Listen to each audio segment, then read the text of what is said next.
India के हर घर में एक मानसिक स्वास्थ्य से रिलेटेड एक पेशेंट है। हमारा वेट बढ़ा हुआ दिखाई देता है, पर जब आपका नर्वस सिस्टम में वेट बढ़ता है तो वो दिखाई नहीं देता है। साइकोलॉजिकली जो आदमी स्ट्रॉन्ग है वही आदमी सबसे ज्यादा ताकतवर है। मेंटल हेल्थ एग्जैक्टली होता क्या है? Reflecting yourself is the highest form of intelligence. Maximum stress, maximum anxiety, burnout किस कारण से लोगों के बीच में अक्सर आ रहा है? आप अगर एक अच्छे इंसान से मिलना चाहते हैं हर रोज, तो रात को आधा घंटा बाहर का खाना खाने से एंजाइटी भी बढ़ती है। अगर B12 और विटामिन डी कम है तो आप 100% डिप्रेशन के शिकार हैं। आपको अपने थेरेपिस्ट के साथ कम से कम 3 से 4 महीने रहना बहुत जरूरी है। सोसाइटिकल थॉट ऐसा है, फ्रिक्शन ऑफ सेकंड के साथ आता है, फ्रिक्शन ऑफ सेकंड के साथ चला जाता है।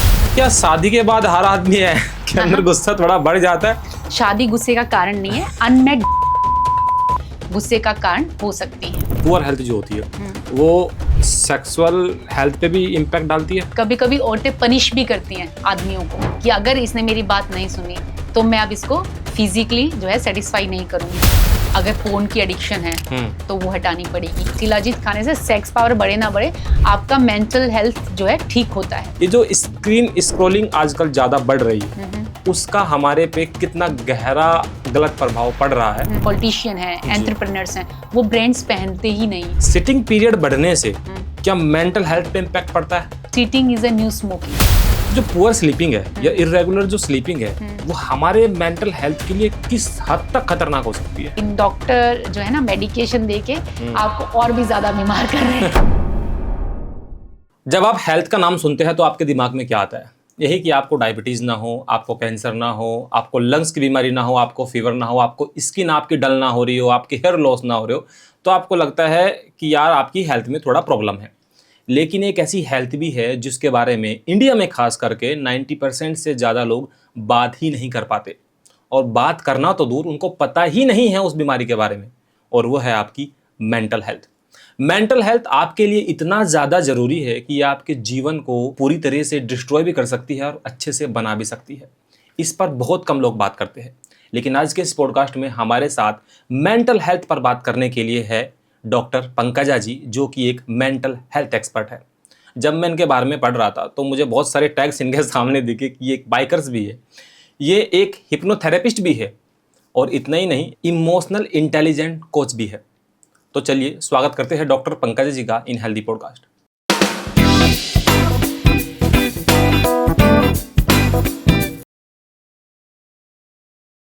Thank you ma'am, thank you आप आई। और सबसे पहले तो ये कि जब आपके बारे में हमारी बातें भी हो रही थी, देख रहा था कि आप बाइकर्स भी है। एक महिला को बाइकर्स बहुत कम, मतलब ऐसा देखा गया कि होते हैं, और आप इमोशनल इंटेलिजेंट भी है, हिप्नोथेरेपिस्ट भी है। इतने सारे टैग आपके नाम के आगे जो है वो लगे हुए। सबसे पहले मैं आप ही के मुंह से सुनना चाहता हूँ कि अपने बारे में थोड़ा बताइए कि आप क्या क्या और करते हैं। सो मैं मेंटल हेल्थ एक्सपर्ट तो हुई, ठीक है, और रिलेशनशिप कोच हूँ। आज नंबर 1 इंडिया में हम लीड कर रहे हैं मेंटल हेल्थ जो उसमें फील्ड में हम लोग, हमारा mental wellness centre number 1 lead कर रहा है जी। दूसरा हिप्नोथेरेपिस्ट तो आपने बता ही दिया, बाइकर, और मुझे ट्रैवलिंग का बहुत शौक है, और न्यूरो लिंग्विस्टिक प्रोग्रामर भी हूँ मैं, और I did many course in India, out of India, related to the psychology. I did my PhD, I did my MPhil in psychology only. Okay. जब हम मेंटल हेल्थ की बातें करते हैं तो मेंटल हेल्थ एग्जैक्टली होता क्या है, इसके बारे में बहुत कम लोग जानते हैं। तो मैं आपसे सुनना चाहता हूँ कि हम मेंटल हेल्थ किस चीज़ को बोलेंगे? सो जैसे हम लोग देखते हैं कि फिजिकल हेल्थ के ऊपर सब ध्यान देते हैं कि मोटे हो गए हैं, पतले हो गए हैं, डल हो गया, फेस, स्किन, सब चीज़ों का ध्यान रखते हैं, राइट? तो मेंटल हेल्थ में जो हमारी हेल्थ है वो रिलेटेड टू नर्वस सिस्टम है। ओके। हमारा बिहेवियर कैसे काम करता है, हमारे इमोशन कैसे काम करते हैं, और हम लोग कैसे इमोशंस को रेगुलेट करते हैं, ये सब हमारी मेंटल हेल्थ के अंडर आता है। हमारा व्यवहार दूसरे लोगों के साथ कैसा है, हम कैसे इन्वायरमेंट में सरवाइव कर रहे हैं जी। तो डार्विन की एक थ्योरी है कि फिटेस्ट विल सरवाइव।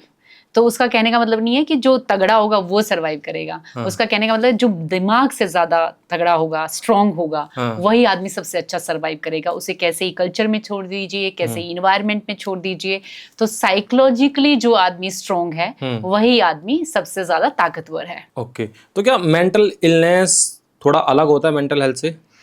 तो दोनों एक दूसरे के अंडर ही आते हैं। मेंटल इलनेस जो है मेंटल हेल्थ का ही पार्ट है। जब हमारी मेंटल हेल्थ ठीक नहीं होती है तो मेंटल इलनेस क्रिएट हो जाती है, राइट? जैसे कि एक आदमी खुश रहता है, दोस्तों से मिलता है, लोगों से बात करना पसंद करता है, आइसोलेट नहीं रहता है, एंग्शियस नहीं रहता है, पर जब धीरे धीरे आदमी अपना नर्वस सिस्टम रेगुलेट नहीं कर पाता है, अपने इमोशंस को रेगुलेट नहीं कर पाता है, तो उसमें मेंटल इलनेस का प्रभाव दिखाई देता है कि वो किसी से बात नहीं कर रहा है, चुपचाप रह रहा है, बाहर नहीं जा रहा है, आइसोलेट कर लिया है, एक कमरे में कई कई दिन तक भी लोग अंदर रहते हैं जो मेंटल इलनेस का शिकार हो जाते हैं। लेकिन लोग इसके बारे में बात करना पसंद नहीं करते। उनको लगता है कि मेंटल हेल्थ एक्सपर्ट के पास जो लोग जाते हैं वो क्या कहते हैं, वीक होते हैं, जबकि जो मेंटल हेल्थ एक्सपर्ट्स के पास जाते हैं वो लोग स्ट्रांग होते हैं और वो emotionally, physically, mentally, financially, socially अपने में जब ग्रोथ देखते हैं एक मेंटल हेल्थ कोच के पास जाके,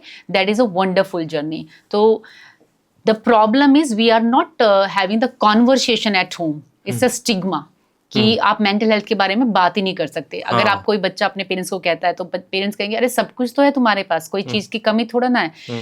फिर भी बच्चा कह रहा है कि मुझे अच्छा नहीं लग रहा, अंदर से मूड स्विंग्स हो रहे हैं, उसको अच्छा नहीं लग रहा। पेरेंट्स कहेंगे नहीं सब कुछ ठीक है, वो अनसुना कर देंगे। तो घर के घर में भी अनसुना कर देते हैं और मजाक भी बना लेते हैं, क्या तुमने ये डिप्रेशन एंग्जाइटी लगा रखा है, तुम स्क्रीन को देख देख के ऐसा बोलते हो या इंस्टाग्राम से इन्फ्लुएंस होके ऐसा देख रहे हो, जबकि बच्चा अपना भाव व्यक्त करना चाह रहा है। तो awareness is the first step and conversation remove the stigma from the mental health issues। तो घरों में जब बात होगी, जैसे ऑर्थोपेडिशियन के पास जाते हैं हम, तो हम ऐसा नहीं कहते कि तुम्हारा घुटने में पेन है तो तुम ऑर्थोपेडिशियन के पास नहीं जाते। हम अर्जेंटली ये बोलते हैं कि you should go to a orthopedician. Dentist के पास जाते हैं कि हमारे दांत में दर्द है ना, हम ये नहीं कहेंगे कोई बात नहीं 2-4 महीने और काम चला लो, है ना। पर मेंटल हेल्थ के लिए हम हमेशा बोलते रहते कोई बात नहीं 1 महीने बाद चले जाएंगे, और फिर उनको ये भी नहीं पता होता कि साइकोलॉजिस्ट के पास जाना है, साइकेट्रिस्ट के पास जाना है, साइकोलॉजिस्ट और साइकेट्रिस्ट के पास जाना है। अच्छा, ये दोनों ही माइंड से रिलेटेड है? हाँ, साइकेट्रिस्ट और साइकोलॉजिस्ट दोनों ही डिफरेंट ब्रांचेस हैं। प्लीज थोड़ा बताइए क्या हो सकता है। तो मनोचिकित्सक और मनोवैज्ञानिक जी दोनों ही डिफरेंट हैं। तो मनोचिकित्सक के पास आप तब जाते हैं जब आप बहुत ज़्यादा डिसऑर्डर्स में होते हैं, लाइक पर्सनालिटी डिसऑर्डर्स में होते हैं, आप सिजोफ्रेनिया का शिकार हैं, बाइपोलर, बॉर्डर लाइन, हिस्ट्रोनिक और बहुत ज़्यादा नेगेटिविस्टिक हो जाना, तो वो साइकेट्रिस्ट मेडिकेशन देते हैं। मेडिकेशन यानी कि दवाइयों से आपका इलाज करते हैं। बाइपोलर डिसऑर्डर जो हनी सिंह को हुआ था, हाँ, Honey Singh is one of the famous example, और I am praising that person कि वो लोगों को अवेयर कर रहा है कि भाई मेडिकेशन भी लेना पड़ेगा, थेरेपीज भी लेनी पड़ेंगी, और हो सकता है आपको जिंदगी भर दवाइयां भी लेनी पड़े। क्योंकि शुरू में हम इग्नोर करते हैं ना, मैंने कहा हम बात ही नहीं करते, और अगर हम बात करते तो घर वाले ही इग्नोर करते हैं। और मनोचिकित्सक के बारे में के बाद मनोवैज्ञानिक जो होते हैं मन का ज्ञान रखने वाले, मन के भाव का ज्ञान रखने वाले, कि आपका इमोशन कैसा है, आपका बिहेवियर कैसा है, आसपास का वातावरण कैसा है। मनोवैज्ञानिक उस चीज पे काम करते हैं। तो थेरेपीज को ऐसा स्टिग्मा नहीं मानना चाहिए। थेरेपिस्ट के पास जाने से आपको अच्छा ही लगने वाला है, कुछ प्लस ही होने वाला है, माइनस वहां पे कुछ भी नहीं होने वाला है। पर इंडिया में अगेन मैं ये बात इम्फेसाइज कर रही हूँ कि साइकेट्रिस्ट और साइकोलॉजिस्ट के बीच में डिफरेंस नहीं पता है। तो ज्यादातर लोग सिर्फ साइकेट्रिस्ट के पास जाके ही काम चला लेते हैं और पूरी जिंदगी मेडिकेशन पे ही रहते हैं। पर कुछ ऐसी बीमारियां हैं मानसिक जो बिना साइकेट्रिस्ट के भी ठीक हो सकती हैं, और मनोवैज्ञानिक उसमें आपकी हेल्प करते हैं। ओके। तो इंडिया में जो ये मेंटल हेल्थ का एक टैबू है, ये बना हुआ है, इसको चेंज करने के लिए क्या करना चाहिए? सबसे पहले तो सरकार को ये अवेयरनेस फैलानी चाहिए। हमारे पास स्वास्थ्य मंत्री तो हैं, पर मानसिक स्वास्थ्य मंत्री कोई भी नहीं है, और सरकार इस बारे में सोच नहीं रही है कि मानसिक स्वास्थ्य मंत्री भी होना चाहिए। क्योंकि WHO की रिपोर्ट के अकॉर्डिंग इंडिया के हर घर में एक मानसिक स्वास्थ्य से रिलेटेड एक पेशेंट है। It's a big report what I am telling you, कि एक आदमी, अगर 5 लोग हैं उनमें से एक आदमी बीमार है और उसकी वजह से 4 लोग इफेक्ट हो रहे हैं, पर उसके बारे में कोई बात नहीं कर रहा है, राइट। तो पहली बात तो सरकार को ही कुछ कैंपेनियन चलाने चाहिए, जैसे टीकाकरण का कैंपेनियन चलाते हैं या किसी भी चीज का चलाते हैं। अगर सरकार ये कैंपेनियनशिप चलाएगी तो बहुत अच्छा रिजल्ट आ सकता है कि लोग शर्माए ना मानसिक स्वास्थ्य के बारे में बात करते हुए, जैसे कि हम शारीरिक स्वास्थ्य के बारे में बात करते हुए नहीं शर्माते। हमारा वेट बढ़ा हुआ दिखाई देता है, पर जब आपका नर्वस सिस्टम में वेट बढ़ता है तो वो दिखाई नहीं देता है। हो सकता है आपकी बॉडी का वेट ठीक हो पर आपके नर्वस सिस्टम का वेट बहुत ज्यादा हो और आप फटीग फील करते हो, मेंटली कोलैप्स फील करते हो, आप इरिटेटेड फील करते हो, बिना बात के गुस्सा करते हो। ये सब रीजंस हैं कि आपको एक थेरेपिस्ट की जरूरत है और आप हेल्प ले सकते हैं। ओके। और आज भी स्टिग्मा ये है कि जब हमारे पास पेशेंट आता है, क्लाइंट आता है, तो वो कहता है मैम मेरा रिकॉर्ड तो नहीं हो रहा है, मेरे को कोई सुन तो नहीं रहा है, मेरा नाम तो बाहर नहीं चला जाएगा, मैं बहुत प्रेस्टीजियस फैमिली से बिलोंग करता हूँ, मैं बहुत हाई प्रोफाइल हूँ, तो मेरा नाम बाहर तो नहीं चला जाएगा कि मैं आपके क्लिनिक में आया था। तो आप सोचिए, most educated people they do not want to talk about this and it's horrifying कि इंडिया में हर चीज के बारे में बात हो रही है पर मानसिक स्वास्थ्य के बारे में बात नहीं हो रही है।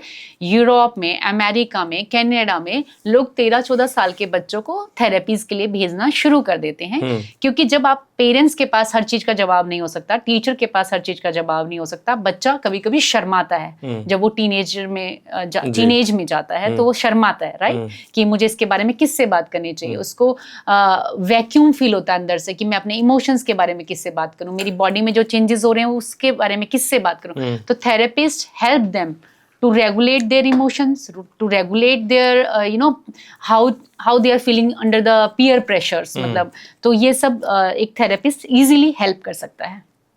ओके। तो जो अपने आपने बोला कि जो एजुकेटेड पीपल भी होते हैं उनको भी डर होता है कि मेरी जो नाम है मेरे बारे में बाहर नहीं जाना चाहिए। ये एक नया तरह का स्ट्रेस उसमें और इंक्लूड हो जाता है। यस, ठीक है। तो जो एंजाइटी, स्ट्रेस या बर्नआउट है, तो आप बहुत सारे पेशेंट्स को रोग जो है उनको कंसल्ट करती है, तो आपको क्या लगता है कि maximum stress, maximum anxiety, burnout किस कारण से लोगों के बीच में अक्सर आ रहा है? सो ये डिफरेंट एज फैक्टर और डिफरेंट पीपल पे वेरी करता है, राइट।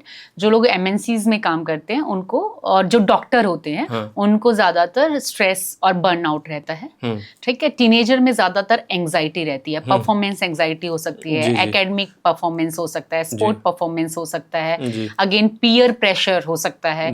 महिलाओं में ज्यादातर डिप्रेशन होता है, वो सिचुएशनल भी हो सकता है और वो सीजनल भी हो सकता है, मास डिप्रेशन भी होता है, स्माइलिंग डिप्रेशन जिसको बोलते हैं, कि आप सब कुछ कर रहे हैं लेकिन आप जो है ना अंदर से खुश नहीं हैं, अंदर से एम्प्टी फील कर रहे हैं। तो डिप्रेशन बहुत तरह का होता है, एक तरह का नहीं होता है।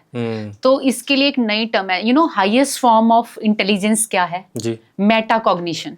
क्या होता है? मेटाकॉग्निशन होता है कि अपनी ही थिंकिंग के बारे में थिंक करना, कि मैं क्या सोच रहा हूँ, मेरी नीड्स क्या हैं, या मेरी जो थिंकिंग है वो किस तरह की बनती जा रही है। अपने आप को रिफ्लेक्ट करना, अपने इमोशंस के नोट्स बनाना और जानना कि मैंने ऐसा रिएक्ट क्यों किया, why I am reacting like that. Reflecting yourself is the highest form of intelligence. तो जितना जल्दी हम बच्चों को ये बात बताएंगे कि मेटाकॉग्निशन क्यों जरूरी है, उतना जल्दी मेंटल हेल्थ पे लोग काम करना शुरू कर देंगे, क्योंकि हम सोचते ही नहीं है कि हमने ऐसा व्यवहार ही क्यों किया, मैंने दूसरे के इस भाव पे इस तरह का क्यों रिएक्शन दिया। हम रिएक्टिव हैं, रिफ्लेक्टिव नहीं होते हैं अपने बिहेवियर को देख के। तो अगर मेटाकॉग्निशन अगर लोगों को बता दिया जाए कि क्या है हाईएस्ट फॉर्म ऑफ इंटेलिजेंस, जो मैंने आपको बोला कि मैं ऐसा रिएक्ट ही क्यों कर रहा हूँ, या मैं ऐसा क्यों सोच रहा हूँ, या मेरी थिंकिंग ऐसी क्यों बन गई है। स्वामी विवेकानंद जी ने बोला था कि आप अगर एक अच्छे इंसान से मिलना चाहते हैं हर रोज, तो रात को आधा घंटा, पौना घंटा अपने आप से बात कीजिए, तो आप दुनिया के सबसे अच्छे इंसान से मिल सकते हैं। राइट। तो दैट इज मेटाकॉग्निशन ओनली, कि आप अपने आप के साथ कैसा बिहेव करते हैं और कैसा आप सोचते हैं अपने बारे में, कितना रिफ्लेक्ट करते हैं, और उसी तरह से आपके पैटर्न्स बनते चले जाते हैं। जितना ज्यादा आप अपनी थिंकिंग के बारे में थिंक कर देंगे, उतना ज्यादा आप अपने और लोगों के साथ अच्छा व्यवहार करेंगे। बॉडी का जो और यूज होता है हम अक्सर कर जाते हैं, और इंडिया में तो बहुत होता है, क्या उसका इफेक्ट हमारे मेंटल हेल्थ पे होता है? 200% होता है, 100% भी नहीं। हमारे इंडिया में तो ये है ना कि एक जॉब कर रहे हैं, उसके साथ रात को भी एक जॉब कर रहे हैं। अगर एक गार्ड जॉब कर रहा है ना रात को, तो शाम को पेंट्री की जॉब भी कर रहा है ना। और अगर आप एक कंपनी में काम कर रहे हैं तो रात को आप यूएस वाली कंपनी में काम कर रहे हैं। अगर आप टीचर हैं तो शाम को आके 4-5 घंटे ट्यूशन भी पढ़ा रहे हैं। आप डॉक्टर हैं तो हॉस्पिटल के साथ साथ रात को आके अपनी प्राइवेट प्रैक्टिस भी कर रहे हैं। तो इंडिया के लोगों को सिर्फ बताया गया है कि हेल्थ जो है सिर्फ जो है ना, पैसा सबसे बड़ी हेल्थ है ना। तो ये सबसे बड़ी प्रॉब्लम है। तो ओवर यूज तो हम कर ही रहे हैं सब लोग ना। आपको भी अगर आप एक पॉडकास्ट करें तो आपको 4 मिले तो आप 4 भी करेंगे, फिर आप सोचेंगे रात की भी शिफ्ट में कर लेता हूँ। तो ओवर यूज तो हो ही रहा है। And is impacting our sympathetic brain nervous system जिसको बोलते हैं। सिंपैथेटिक नर्वस सिस्टम इससे इम्पैक्ट होता है। सिंपैथेटिक नर्वस सिस्टम वो होता है जब हम फियर, फ्लाइट और फ्रीज मोड में रहते हैं।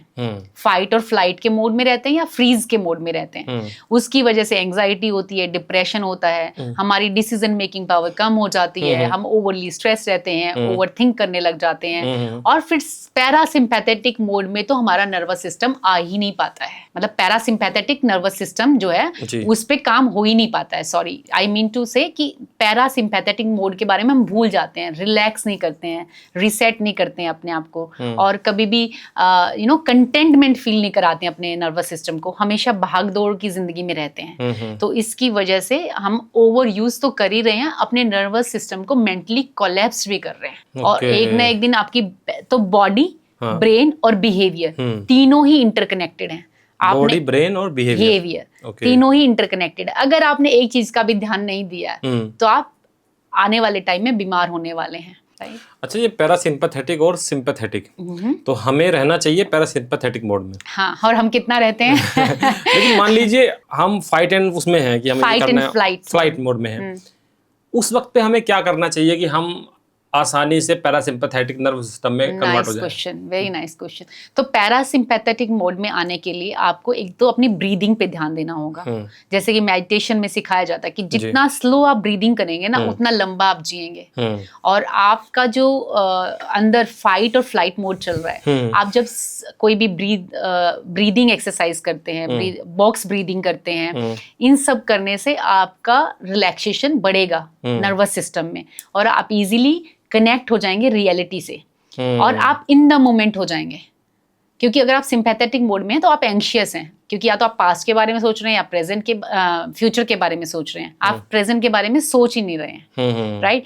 तो इसकी वजह से आपका जो पैरासिम्पैथेटिक मोड है वो रिलैक्सेशन में नहीं है, और हमेशा आप मतलब ब्रेन फोक जैसा फील करेंगे, पजल्ड फील करेंगे, और जल्दी जल्दी काम करने की सोचेंगे, क्योंकि आप इजी नहीं है ना। तो आपकी बॉडी भी इजी नहीं है और आपका बिहेवियर भी इजी नहीं होगा। ब्रेन फोक के बारे में बात की आपने। ब्रेन फोक मतलब?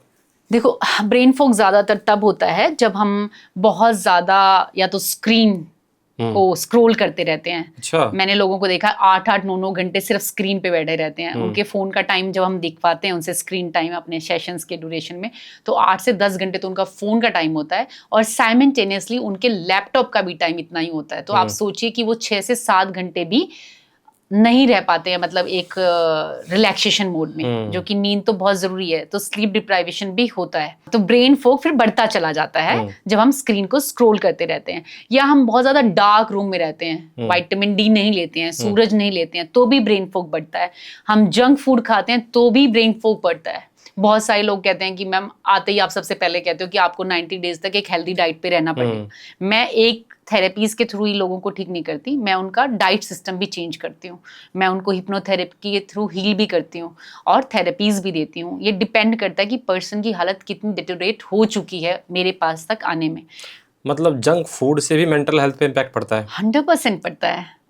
आप देखिए, जो आपका गट जो है आपका फर्स्ट ब्रेन है, और ये आपका सेकंड ब्रेन है। अगर आप गट से, हमारा 90% सेरोटोनिन लेवल अप होता है। सेरोटोनिन एक हार्मोन होता है? हाँ, सेरोटोनिन हार्मोन 90% गट से आता है। उसका क्या फंक्शन होता है बॉडी में? तो बॉडी को एक्टिव करना, और जैसे डोपामिन स्पाइक होता है जब हम एक्सरसाइज करते हैं, ऐसे जब आप अच्छा फूड देते हो तो सेरोटोनिन लेवल अच्छा हो जाता है, हार्मोन अच्छे लेवल पे जाता है, तो आप अच्छा सोच पाते हैं। लेकिन ज्यादातर लोग सोचते हैं कि गट का और ब्रेन का संबंध ही नहीं है, जबकि गट का डायरेक्ट आपके ब्रेन से संबंध है। हम कई बार कहते हैं ना, मुझे ऐसी इंट्यूशन हो रही रही है। हाँ। तो इंट्यूशन तो गट से होती है ना, ब्रेन से नहीं होती है। अच्छा। हाँ, तो जैसा आप खा रहे हैं, जैसे कहते हैं जैसा अन्न वैसा मन, हाँ। जैसा आहार वैसा व्यवहार, ऐसा बोला जाता है ना। जी। तो इसलिए जो भी हम खा रहे हैं उसका इम्पैक्ट, पैक्ड प्रिजर्व फूड जो भी हम खा रहे हैं उसका इम्पैक्ट हमारे ब्रेन पे 100% पड़ता है। पैक्ड प्रिजर्व फूड नहीं खाना चाहिए, हाई शुगर नहीं खाना चाहिए। मैं तो कहती हूँ नॉनवेज भी ज्यादा नहीं खाना चाहिए। आप शौकिया हैं तो कभी कभी खा सकते हैं, लेकिन मैंने रिसर्च की अपने क्लिनिक में कि जिन लोगों को मैंने प्लांट बेस्ड डाइट पे रखा, जिन लोगों को मैंने हेल्दी डाइट पे रखा, more fibre, high protein, less carbs, no sugar diet पे रखा, नो नॉनवेज डाइट पे रखा, वो लोग जल्दी ठीक हुए हैं, उनकी मेंटल हेल्थ जल्दी रिकवर हुई है। और लोग बात मानते हैं, जब उनको रिसर्च बेस्ड आप कोई बात बताएंगे तो लोग आपको मान जाएंगे कि हाँ आप ठीक कह रहे हैं। लेकिन ऐसे जादू टोने वाली बात कहेंगे तो लोग नहीं मानेंगे, राइट? तो साइंटिफिक वे से अगर लोगों को बताएंगे कि कैसे गट इम्पैक्ट होता है खाना खाने से, पैक्ड फूड खाने से, जैसे पिज्जा खा लिया, बर्गर खा लिया, इंस्टेंट कोई भी फूड है वो इंस्टेंट ग्रेटिफिकेशन देता है और आप उसकी आदत में पड़ जाते हैं और आपका इंसुलिन स्पाइक होता है और धीरे धीरे आप क्रैश हो जाते हैं। कोई भी चीज, जैसे गाड़ी है, ज्यादा स्पीड पे चलाएंगे तो क्रैश होने की संभावना ज्यादा बढ़ सकती है। ठीक इसी तरह से जब आप कोई भी इंस्टेंट फूड अपनी बॉडी को देते हैं, जैसे मॉन्स्टर हो गया, रेड बुल हो गया, कोई भी चीज हो गई, तो वो इंस्टेंट एनर्जी तो देता है, लेकिन फिर आप इंस्टेंट कोलैप्स भी हो सकते हैं, आपकी बॉडी कोलैप्स हो जाती है। ओके, तो एनर्जी ड्रिंक्स टाइप की जितनी भी चीजें हैं ये भी आपके लिए प्रोहिबिटेड हैं ये तो वैसे। हाँ। और जितना हो सके पेरेंट्स, तो बच्चा क्या ना पेरेंट्स से सीखता है।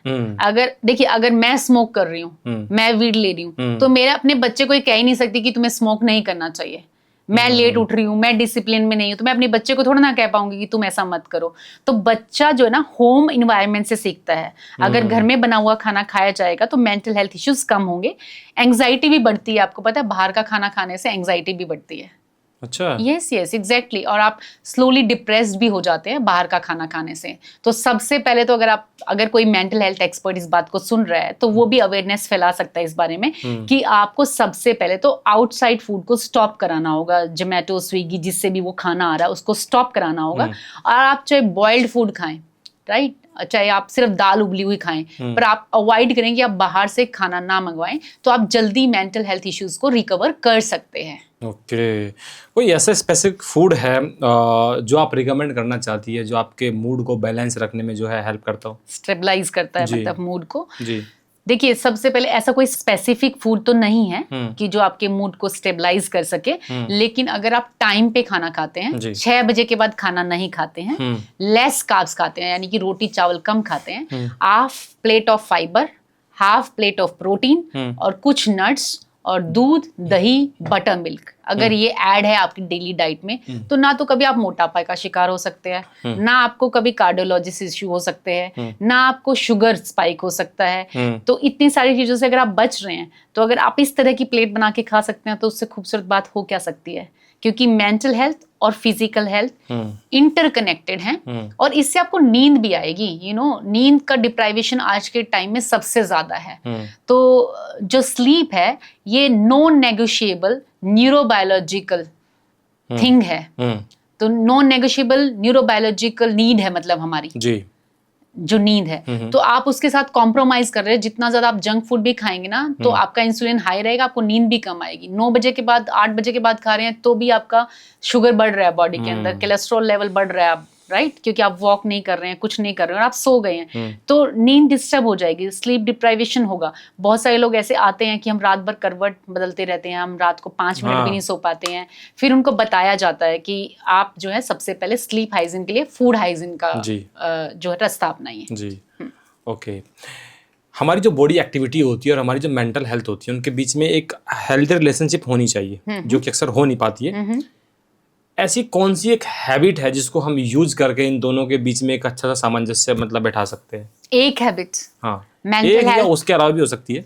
तो सबसे पहले तो मैं तो सबको रिकमेंड करती हूँ कि आप एक्सरसाइज कीजिए, योगा कीजिए, पिलाटे कीजिए, जो भी आपके आसपास है ना, वॉक कर लीजिए। लेकिन अब ये भी एक मेंटल स्ट्रेस होने लग गया लोगों के लिए। क्या है कि आप दौड़ में शामिल हैं कि मेरे 10 के स्टेप्स भी होने चाहिए, मुझे जिम भी जाना है, पिलाटे भी करना है, स्विमिंग भी करना है। Now again you are in the race, तो आप अपना वही पैरासिम्पैथेटिक मोड जो है ना वो ऑफ कर देते हो, तो आप रिलैक्स हो ही नहीं। तो आप ओवर एक्सरसाइज कर रहे हो, ओवर वॉक कर रहे हो, ओवर जो है योगा कर रहे हो, बॉडी को आप ओवर यूज कर रहे हो, एक्सेस यूज कर रहे हो ना, तो excess of everything is bad, अति सर्वत्र वर्जित बोला गया है ना, तो अत्याधिकता सबकी खराबी है, चाहे वो आप अच्छा ही काम क्यों ना। तो रिलैक्सेशन तो आप बॉडी को दे ही नहीं रहे हो ना, जब आप रिलैक्स नहीं कर रहे हो तो आपका बिहेवियर इरिटेट हो रहा है, आप जो है ना घर में ही सब लोगों को गुस्सा कर रहे हो, राइट, आपने देखा होगा। और फिर आप जो ना एक्यूरेट खाना भी नहीं खा रहे हो, तो एक टारगेट रख देते हो कि मुझे इतने इतने इतने इतने काम करने हैं, तो फिर आप इरिटेट हो जाते हो। तो बैलेंस करने के लिए एक्सरसाइज मैंडेटरी है, फिजिकल और मेंटल हेल्थ को बैलेंस करने के लिए एक्सरसाइज मैंडेटरी है, गुड फूड मैंडेटरी है, विटामिन डी और B12 आपकी बॉडी में एक्यूरेट होना बहुत जरूरी है। अगर B12 और विटामिन डी कम है तो आप 100% डिप्रेशन के शिकार हैं।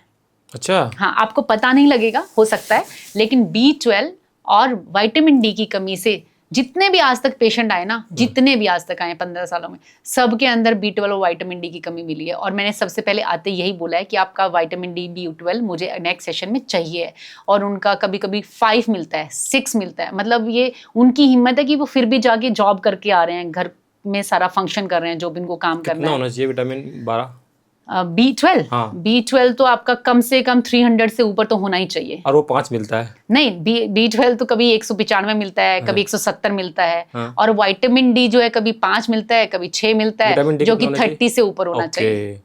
ये 30 से ऊपर होना चाहिए। आप सोचो अगर हमारे पूरे वातावरण में सूरज ना निकले तो आपको कैसा लगेगा? अरे खत्म हो जाएगा, सब कुछ खत्म हो जाएगा। हाँ। पेड़ पौधे, फ्रूट कुछ भी नहीं मिलेगा, फसल भी नहीं होगी। यही काम विटामिन डी बॉडी के अंदर करता है। अच्छा, ये बहुत इंपॉर्टेंट मैसेज है, अगर आपके थ्रू लोगों तक पहुंच जाए तो। जैसे हमें अंधेरा अच्छा नहीं लगता, राइट, जब 6 महीने तक अंधेरा रहे तो हमारे वातावरण को अच्छा नहीं लगेगा, 1 महीने भी अच्छा नहीं लगेगा, 1 हफ्ते भी अच्छा नहीं लगेगा। ठीक इसी तरह से विटामिन डी अगर बॉडी में नहीं है तो हमारी बॉडी वैसा ही अंदर से फील कर रही है, और हम डिप्रेस्ड फील कर रहे हैं, कुछ भी करने का मन नहीं कर रहा, जो चीज हम पहले कर रहे थे वो भी नहीं हम कर पा रहे, हमारी बॉडी में कहीं कहीं पेन हो रहा है, राइट। तो विटामिन डी सारे मिनरल्स और विटामिन्स को सोखता है और सप्लाई करता है। अगर विटामिन डी नहीं है और सारे मिनरल्स आपकी बॉडी में आप ले रहे हैं तो कोई भी बॉडी के अंदर जा नहीं रहा है, वो स्टूल पास होके बाहर निकल रहा है। अच्छा, विटामिन डी इतना एसेंशियल पार्ट है बॉडी के लिए, और इंडिया के ज्यादातर लोगों का विटामिन डी कम है, 99% लोगों का विटामिन डी। आप कोई भी इस वीडियो के थ्रू भी अगर अगले दिन चेक कराएगा तो सप्लीमेंट्स नहीं ले रहे हैं, हम धूप नहीं ले रहे हैं, बाहर नहीं जा रहे हैं। मैंने ऐसे भी लोगों को देखा जो 1-1 महीने तक धूप देखते ही नहीं है, क्योंकि वो बेसमेंट्स में काम कर रहे हैं, उनको पता ही नहीं है मतलब धूप कब लेनी है। तो सुबह की जो धूप है, 7 से 9 की जो धूप है, वो अगर आप ले रहे हैं तो आपकी विटामिन डी कंप्लीट हो सकता है। पर साथ में आपको, क्योंकि अगर आप वेजिटेरियन हैं तो B12 तो होता नहीं है वेजिटेरियन फूड्स में, तो क्या कहते हैं, आपको B12 के सप्लीमेंट लेने ही लेने चाहिए 18 साल के बाद, 16 साल के बाद। मेरा सवाल भी आगे वाला यही होने वाला था कि इतनी कमी है B12 और विटामिन डी की, और विटामिन डी जैसे कि आपने बोला इमारत इतनी ऊंची ऊंची हो गई है कि सूरज निकले भी तो नहीं पहुंच पाता है। हाँ, बिल्कुल बिल्कुल, हाँ। उसमें हमें क्या एक हैबिट्स को अपने में इंक्लूड करना चाहिए कि हमारे में B12, आप इसमें फूड भी एक ऑप्शन वो दे सकते हैं, और विटामिन डी हमारे लिए पर्याप्त मात्रा मिल सके? देखो, विटामिन डी तो किसी भी फूड में ज्यादा होता ही नहीं है, दूध में ऐसा बोलते हैं कि होता है, और दूध भी अच्छा नहीं, लेकिन आज हाँ, वो भी अडल्ट्री है दूध भी, वो भी नहीं आप पी सकते, राइट। लेकिन दूध दही तो ऐड करना ही पड़ेगा, अब सब कुछ अडल्ट्री है, फूड भी अडल्ट्री है, फ्रूट्स भी अडल्ट्री हैं, लेकिन वो तो कुछ ना, गेहूं भी ऐसे तो अच्छा नहीं रहा, यूरिया डाल डाल के खराब कर दिया गया है। तो मुझे ऐसा लगता है कि B12 के लिए तो जो मैंने फील किया, क्योंकि मैं भी वेजिटेरियन हूँ, तो आपको B12 तो लेना ही पड़ेगा, इंजेक्ट के थ्रू ले लो आप, बहुत ज़्यादा कम है, और वैसे आप क्या कहते हैं, रोज एक B12 आफ्टरनून में आप खा सकते हो, एक मेडिकेशन आपको लेनी चाहिए। विटामिन डी में AIU 60,000 के पाउचेस आते हैं, वो हर वीकेंड पे आप ले सकते हैं दोपहर के टाइम पे। पाउचेस आते हैं? हाँ, पाउचेस 160,000 के। अच्छा, विटामिन डी के? हाँ, विटामिन डी के, वो पानी में घोल के, दूध में घोल के आप ले सकते हैं, इजी है, उससे कंप्लीट हो जाएगा। पर बहुत ज्यादा अगर 10 से कम है ना, तो सबसे पहले तो आपको इंजेक्शन लेने की जरूरत है। अच्छा, हाँ, जो आपको ब्रेन फॉगिंग फील हो रही है, बिना बात के थकावट फील हो रही है, उठने के बाद भी सुबह आप उठ के चल नहीं पा रहे हैं, और आप काम पे भी हर रोज जा रहे हैं पर आने के बाद बहुत ज्यादा फटीग फील हो रहा है, तो आपका विटामिन डी और B12 कम है, इसलिए ये सारे सिम्टम्स आपकी बॉडी में आ रहे हैं, जिसकी वजह से ब्रेन भी इम्पैक्ट करता है। तो अगर इस तरह की कोई भी समस्या हमें हो रही है तो हमें चेक करना चाहिए अपना विटामिन डी और B12। हाँ, आयरन भी चेक करा सकते हैं। ओके। और क्या क्या ऐसा आप एडवाइस करेंगे कि जो हमको चेक कराना चाहिए जिससे कि मेंटल इलनेस हमारी बढ़ रही है, हमको लगता है यार कुछ हमारा दिमाग ठीक नहीं चल रहा है? हाँ हाँ हाँ। क्या क्या हो सकता है? बिना वजह हम जो है नाखुश हो जाते जी हैं। जी जी। तो सबसे पहले जो मैं अपने क्लाइंट्स के साथ करती हूँ, मैं सबसे पहला स्टेप तो उनको यही बोलती हूँ कि नेक्स्ट सेशन में जब आप आएंगे तो B12 और विटामिन डी और आयरन के चेकअप करवा के आएंगे, और मैग्नीशियम जो कि नींद के लिए जो सबसे ज्यादा इम्पोर्टेंट है। अगर मैग्नीशियम कम है बॉडी में तो आपको नींद नहीं आएगी। अच्छा। राइट, हाँ, मैग्नीशियम चेक कराना बहुत ज़रूरी है। एक स्पेसिफिक एज के बाद विटामिन के साथ साथ मैग्नीशियम का चेक होना बहुत ज़रूरी है, जिसकी वजह से स्लीप डिप्राइवेशन बढ़ता है बॉडी के अंदर। ओके। और जो है दूसरा स्टेप हो सकता है कि आप रनिंग कीजिए, ठीक है, एक्सरसाइज कीजिए। तीसरा जो है आप अच्छा खाना खाइए। चौथा जो है समय पे सोइए, सोने से पहले स्क्रीन मत देखिए। राइट, बहुत सारे लोग स्क्रॉल करते रहते जब तक आंख नहीं थकती है तब तक स्क्रॉल करते रहते हैं। इसलिए लोगों की लर्निंग जो है ना, लर्निंग भी कम हो गई है, मेमोरी भी कम हो गई है। जो आपका हिप्पोकैम्पस है ना, ब्रेन का जो पार्ट है, वो श्रिंक होता जा रहा है इसी वजह से। अच्छा। हाँ, इसी वजह से श्रिंक हो रहा है, क्योंकि हम उसको वही ना, अपने ब्रेन को शांति नहीं होने दे रहे हैं। राइट, पूरा दिन वो काम करता है, फिर शाम को आप स्क्रॉल करने लग जाते हैं, मेमोरी डेफिशिएंस हो जाता है, और मेमोरी जो है वीक हो जाती है, डेफिशिएंट नहीं। और क्या कहते हैं, आपको नींद कम आना शुरू हो जाती है। फिर अगले दिन आप उठते हैं तो थकावट होती है, क्योंकि नींद आपने पूरी नहीं की। तो स्लीप हाइजीन होना बहुत ज़रूरी है। बाकी सोशलाइज होना बहुत ज़रूरी है। अगर आप मेंटल हेल्थ इशू से दूर रहना चाहते हैं तो सोशलाइज करना बहुत ज़रूरी है। ओके। शॉर्ट टेम्पर जो लोग होते हैं अक्सर, छोटी छोटी बातों पे गुस्सा आ जाता है। कुछ भी हुआ कि गुस्सा आ गया, कुछ भी हुआ कि मतलब गुस्सा आ गया। ऐसे लोगों की साइकोलॉजी क्या होती है? ऐसे लोगों में किस चीज की कमी आपको देखने को मिली कि क्योंकि वो जो शॉर्ट टेम्पर्ड होते हैं, फिर जब उनका गुस्सा शांत होता है तो उनको लगता है यार मैंने कुछ बहुत बड़ी गलती कर दी, मुझे नहीं करना चाहिए था। उन लोगों के बारे में बताइए, आखिर उनमें क्या कारण होता है कि वो उस तरीके से शॉर्ट टेम्पर्ड जो है वो एक्ट करते हैं? ठीक है, देखो, काम, क्रोध, मोह, लोभ और मद, मत्स्य और ईर्ष्या, ये 7 चीजों के साथ हम पैदा होते हैं। राइट, और हमें काम मतलब सेक्स, क्रोध मतलब एंगर, लोभ मतलब ग्रीड, मोह मतलब अटैचमेंट, मद मतलब अहंकार, और मत्स्य मतलब आलस्य, और एनवी मतलब ईर्ष्या। राइट, बहुत अच्छे से समझा रही हूँ ताकि लोगों तक बात पहुंचे। तो ये सब है ना, हमारे अंदर, सबके अंदर होते हैं, पर हमें ये पता होता है हमें कब किसके साथ क्या करना है और कितना करना है। जो लोग ये कहते हैं ना कि गुस्सा आ गया, गुस्सा आता नहीं है, हम करते हैं। आते तो वेग हैं, जैसे छींक आ गई, बब्स आ गई, डकार आ गई, है ना, फाट आ गया, पूप आ गया, इनको आप रोक नहीं सकते। ये 6 वेग हैं, इन वेग को तो हम नहीं रोक सकते, ये आते हैं, यानी कि नेचुरल है। गुस्सा नेचुरल नहीं है। गुस्सा हम उस पर करते हैं जिस पर हम कर सकते हैं। आप मुझे गुस्सा कर सकते हैं, लेकिन आप अपनी वाइफ को गुस्सा कर सकते हैं, आप अपनी माँ को गुस्सा कर सकते हैं। हम पिता को इतना गुस्सा नहीं कर सकते, क्योंकि बाउंड्रीज ऑलरेडी ब्रेन को पता है। इसी तरह से काम की बात, ज्यादातर जो रेपिस्ट होते हैं वो कहते हैं कि मैंने रेप जो है अल्कोहल के इफेक्ट में कर दिया। मेरा जो काम जागृत हुआ वो उस वजह से हुआ कि मैंने अल्कोहल इफेक्ट था मेरे अंदर। तो फिर उसने अपनी माँ के साथ तो नहीं किया, बहन के साथ तो नहीं किया, यानी कि बाउंड्रीज फिर भी ब्रेन को पता है। राइट, लोभ, ये सब चीजें ना, 7 चीजों को अगर आप डिफाइन करें तो ये आपको देखना है कि आपको आप जो है सबसे बड़ी गलती काम में यही करते हैं, क्रोध में यही करते हैं कि आपको पता है आप इस आदमी के ऊपर गुस्सा कर सकते हैं। तो जो चीज हम कर सकते हैं वो हम कंट्रोल कर सकते हैं, पर जो चीजें आती हैं वो कंट्रोल नहीं हो सकती, वो अनकंट्रोलेबल है। अगर किसी को लू आया होगा, कितनी अर्जेंट मीटिंग हुई, वो बाहर जाएगा। किसी को छींक आनी होगी, वो आएगी, आप उसको रोक नहीं सकते। बब्स आनी होगी, वो आएगी, आप उसको रोक नहीं सकते। राइट, 6 वेग को हम रोक नहीं सकते। 7 जो मैंने आपको बताए, जिन इंस्टिंक्ट के साथ हम, मूल प्रवृत्तियां जिसको बोलते हैं, उनके साथ, जिनके साथ हम पैदा होते हैं, उनको हम रोक सकते हैं। आप किसी हायर पोजीशन के आदमी को जाके बदतमीजी नहीं कर सकते, पर अपने लोअर से आप बदतमीजी कर देते हैं, क्योंकि आपको पता है कि आप कर सकते हैं। तो जो चीज हम कर सकते हैं वो कंट्रोल हो सकती है। मेरा जो PhD है वो एंगर मैनेजमेंट पे ही है। अच्छा, आपने बहुत अच्छा क्वेश्चन पूछा है। तो एंगर को रेगुलेट किया जा सकता है। अगेन वही मैंने आपको बताया ना, हायर फॉर्म ऑफ इंटेलिजेंस ये है कि नोइंग योरसेल्फ कि why I am doing this, how I can do this, and how should I stop it. अगर आपने ये सोचना शुरू कर दिया तो इसमें हमें काम भी देते हैं। जब साइकोलॉजिस्ट सेशन आप करते हैं, साइकोलॉजिकल सेशंस में हम ये करते हैं सिचुएशन, थॉट, फीलिंग और बिहेवियर। अच्छा, क्या सिचुएशन है और आप कैसा बिहेवियर कर रहे हो, उससे पहले ये जांचना जरूरी है कि आपका फीलिंग और थॉट कैसा है। क्या आप हर बार उसी सिचुएशन में सेम बिहेवियर कर रहे हो, तो आपको अपने ऊपर काम करने की जरूरत है। अगर मैं कहूँ तो मुझे गुस्सा आता ही नहीं है, आप मानेंगे? नहीं, मेरे को बिल्कुल गुस्सा नहीं आता है। बहुत रेयर टू रेयर पॉइंट्स पे गुस्सा आता है। मैं किसी के साथ बदतमीजी नहीं कर सकती, और ये नोइंगली मैंने सीखा है। ऐसा नहीं कि मैं पैदा ऐसी हुई हूँ, मैंने नोइंगली, अगर मेरे से कोई बदतमीजी कर रहा है तो मैं उससे बदतमीजी नहीं करूंगी। अगर कोई मेरे साथ गलत भाषा में बात कर रहा है, मैं नहीं करूंगी, because I know my limits, I have set my boundaries कि कोई भी मेरे को इफेक्ट नहीं कर सकता। राइट यानी कि अगर आप किसी पे गुस्सा कर रहे हैं तो आपके मूड का जो रिमोट है वो दूसरे के हाथ में है, आपके हाथ में नहीं है। तो ये इसका मतलब तो आप अपने साथ अच्छा नहीं कर रहे हो, क्योंकि आपने अपने मूड का रिमोट कंट्रोल किसी और के हाथ में दे दिया है। तो कैसे छीना जाए वापस? अपने आप ही। मैंने कहा ना, आपने जो मैंने वर्ड यूज किया मेटाकॉग्निशन, राइट, वो चेक करना जरूरी है कि मैं क्यों कर रहा हूं ऐसा, जानना बहुत जरूरी है। क्या मेरे को और किसी चीज की डिससैटिस्फैक्शन तो नहीं है जो मैं अपनी पत्नी पे गुस्सा कर रहा हूँ?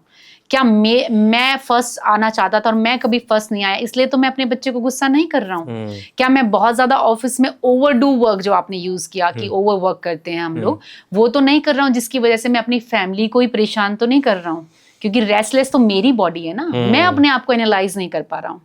राइट तो हमें गुस्से को खुद ही कंट्रोल करना आना चाहिए।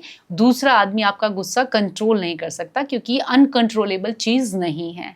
तो जैसे मेरे पास जो भी क्लाइंट आता है, आज तक वो वापस नहीं गया है। मतलब अगर 1000 क्लाइंट आएंगे तो हो सकता है 20 को मैं नाखुश हो जाए मेरे से, पर मैं कोशिश करती हूँ कि जब मेरे पास वो क्लाइंट बैठा है तो मैं 100% वहां पे रहूं, और वो वहां से ठीक ही होके गए हैं। पर साइकोलॉजी के बारे में ये भी एक इश्यू आता है कि लोग थेरेपीज के लिए आते हैं, वो सोचते हैं कि आके 1-2 सेशन किए और हम ठीक हो जाएंगे, जबकि ऐसा बिल्कुल भी नहीं है। आपको अपने थेरेपिस्ट के साथ कम से कम 3 से 4 महीने रहना बहुत जरूरी है, क्योंकि तीसरे और चौथे सेशन में तो आपके थेरेपिस्ट को ये पता लगता है कि वो क्या काम करना चाहता है या आपके ऊपर क्या काम किया जा सकता है। पहले 2-3 सेशन में तो आप वेंट आउट करते हैं, अपनी लाइफ के बारे में बताते हैं, आपने 20-30 साल की जिंदगी को जी लिया है, तो इजी नहीं है ना आपके बिहेवियर को समझना, पर्सनालिटी ट्रेट्स को समझना, आपके जो है इमोशंस को समझना इजी नहीं है। तो एक थेरेपिस्ट आपकी लाइफ को समझने के लिए 3 घंटे तो सिर्फ आपको समझने में लगा देगा कि मुझे अब इस पे कैसे काम करना है। फिर अगले जो सेशन होंगे 14-15, उनमें आप पे एक परफेक्टली काम किया जा सकता है। तो अगर एक थेरेपिस्ट अगर आपको अच्छा मिल गया, एक मेंटर अच्छा मिल गया, एक लाइफ कोच अच्छा मिल गया, तो आपकी जिंदगी में बहुत सारी तब्दीलियां हो सकती हैं। इंटेंशनली अगर आप किसी ऐसे इंसान को चुनते हैं जो एक एजुकेटेड इंसान है और आपको एक राइट डायरेक्शन देगा, वो बहुत ही इंपॉर्टेंट फैक्टर है लाइफ में। ठीक है, इकिगाई के बारे में आप बता रही थी। किसके? हाँ, इकिगाई के बारे में ये बता रही थी मैं, कि जैसे मैंने कहा कि मैं ऐसा नहीं कह रही कि मैं मतलब ये काम बहुत ही सोशली कर रही हूँ, पर जो काउंसलिंग का काम है मैं सोशली कर रही हूँ, मैं इससे पैसे कमाती हूँ, ऐसा नहीं है। पैसा आता है मेरे घर में, मेरे को भी अपना घर चलाना है, लेकिन उसके साथ साथ जैसे कि मैंने कहा, वेद में भी बोला है कि आप जो है ना पैसा कमाइए ताकि आप और लोगों की भी हेल्प कर पाए। आपके पास पैसा होगा तभी तो आप चैरिटी कर पाएंगे। राजा के पास पैसा होगा या पॉलिटिशियन के पास पैसा होगा, बिजनेसमैन के पास पैसा होगा, तभी तो आप चैरिटी कर पाएंगे, लोगों की हेल्प कर पाएंगे। इकिगाई ये क्या? तो धर्म, कर्म, मोक्ष, धन इसी जन्म में कमाना है और इसी जन्म में आपको खर्च भी करना है। राइट तो मैं आपको ये समझाना चाह रही थी कि जो भी इकिगाई है, इकिगाई एक बुक है जो जापान के किसी, पढ़ा है मैंने। अच्छा ठीक है, तो उसमें ये बोला गया है कि जो आप काम कर रहे हैं ना, आपको आपके पास पर्पस है सुबह उठने के लिए। तो मैं ना अपने क्लिनिक का टाइम देखती हूँ कि मुझे जाना है क्लिनिक, पर्पस है वो आपका। हाँ, मेरा पैशन है, मेरे को अच्छा लगता है लोगों को जब लोग आके बोलते हैं ना कि आपने मेरी जिंदगी ठीक कर दी, मुझे बहुत अच्छा लग रहा है, आपने मेरी जिंदगी को सुधार दिया। तो जो कंटेंटमेंट वाली भावना है ना, संतोषजनक फील आप फील करते हैं अंदर से कि कितना अच्छा है, मैंने एक जिंदगी को चेंज कर दिया और इसकी वजह से पूरा परिवार बदल रहा है। राइट कई बार सुसाइडिकल थॉट वाले लोग आते हैं, उनका हम बिल्कुल रिमूव कर देते हैं हीलिंग के थ्रू, कि उनको सुसाइडिकल थॉट आते ही नहीं है।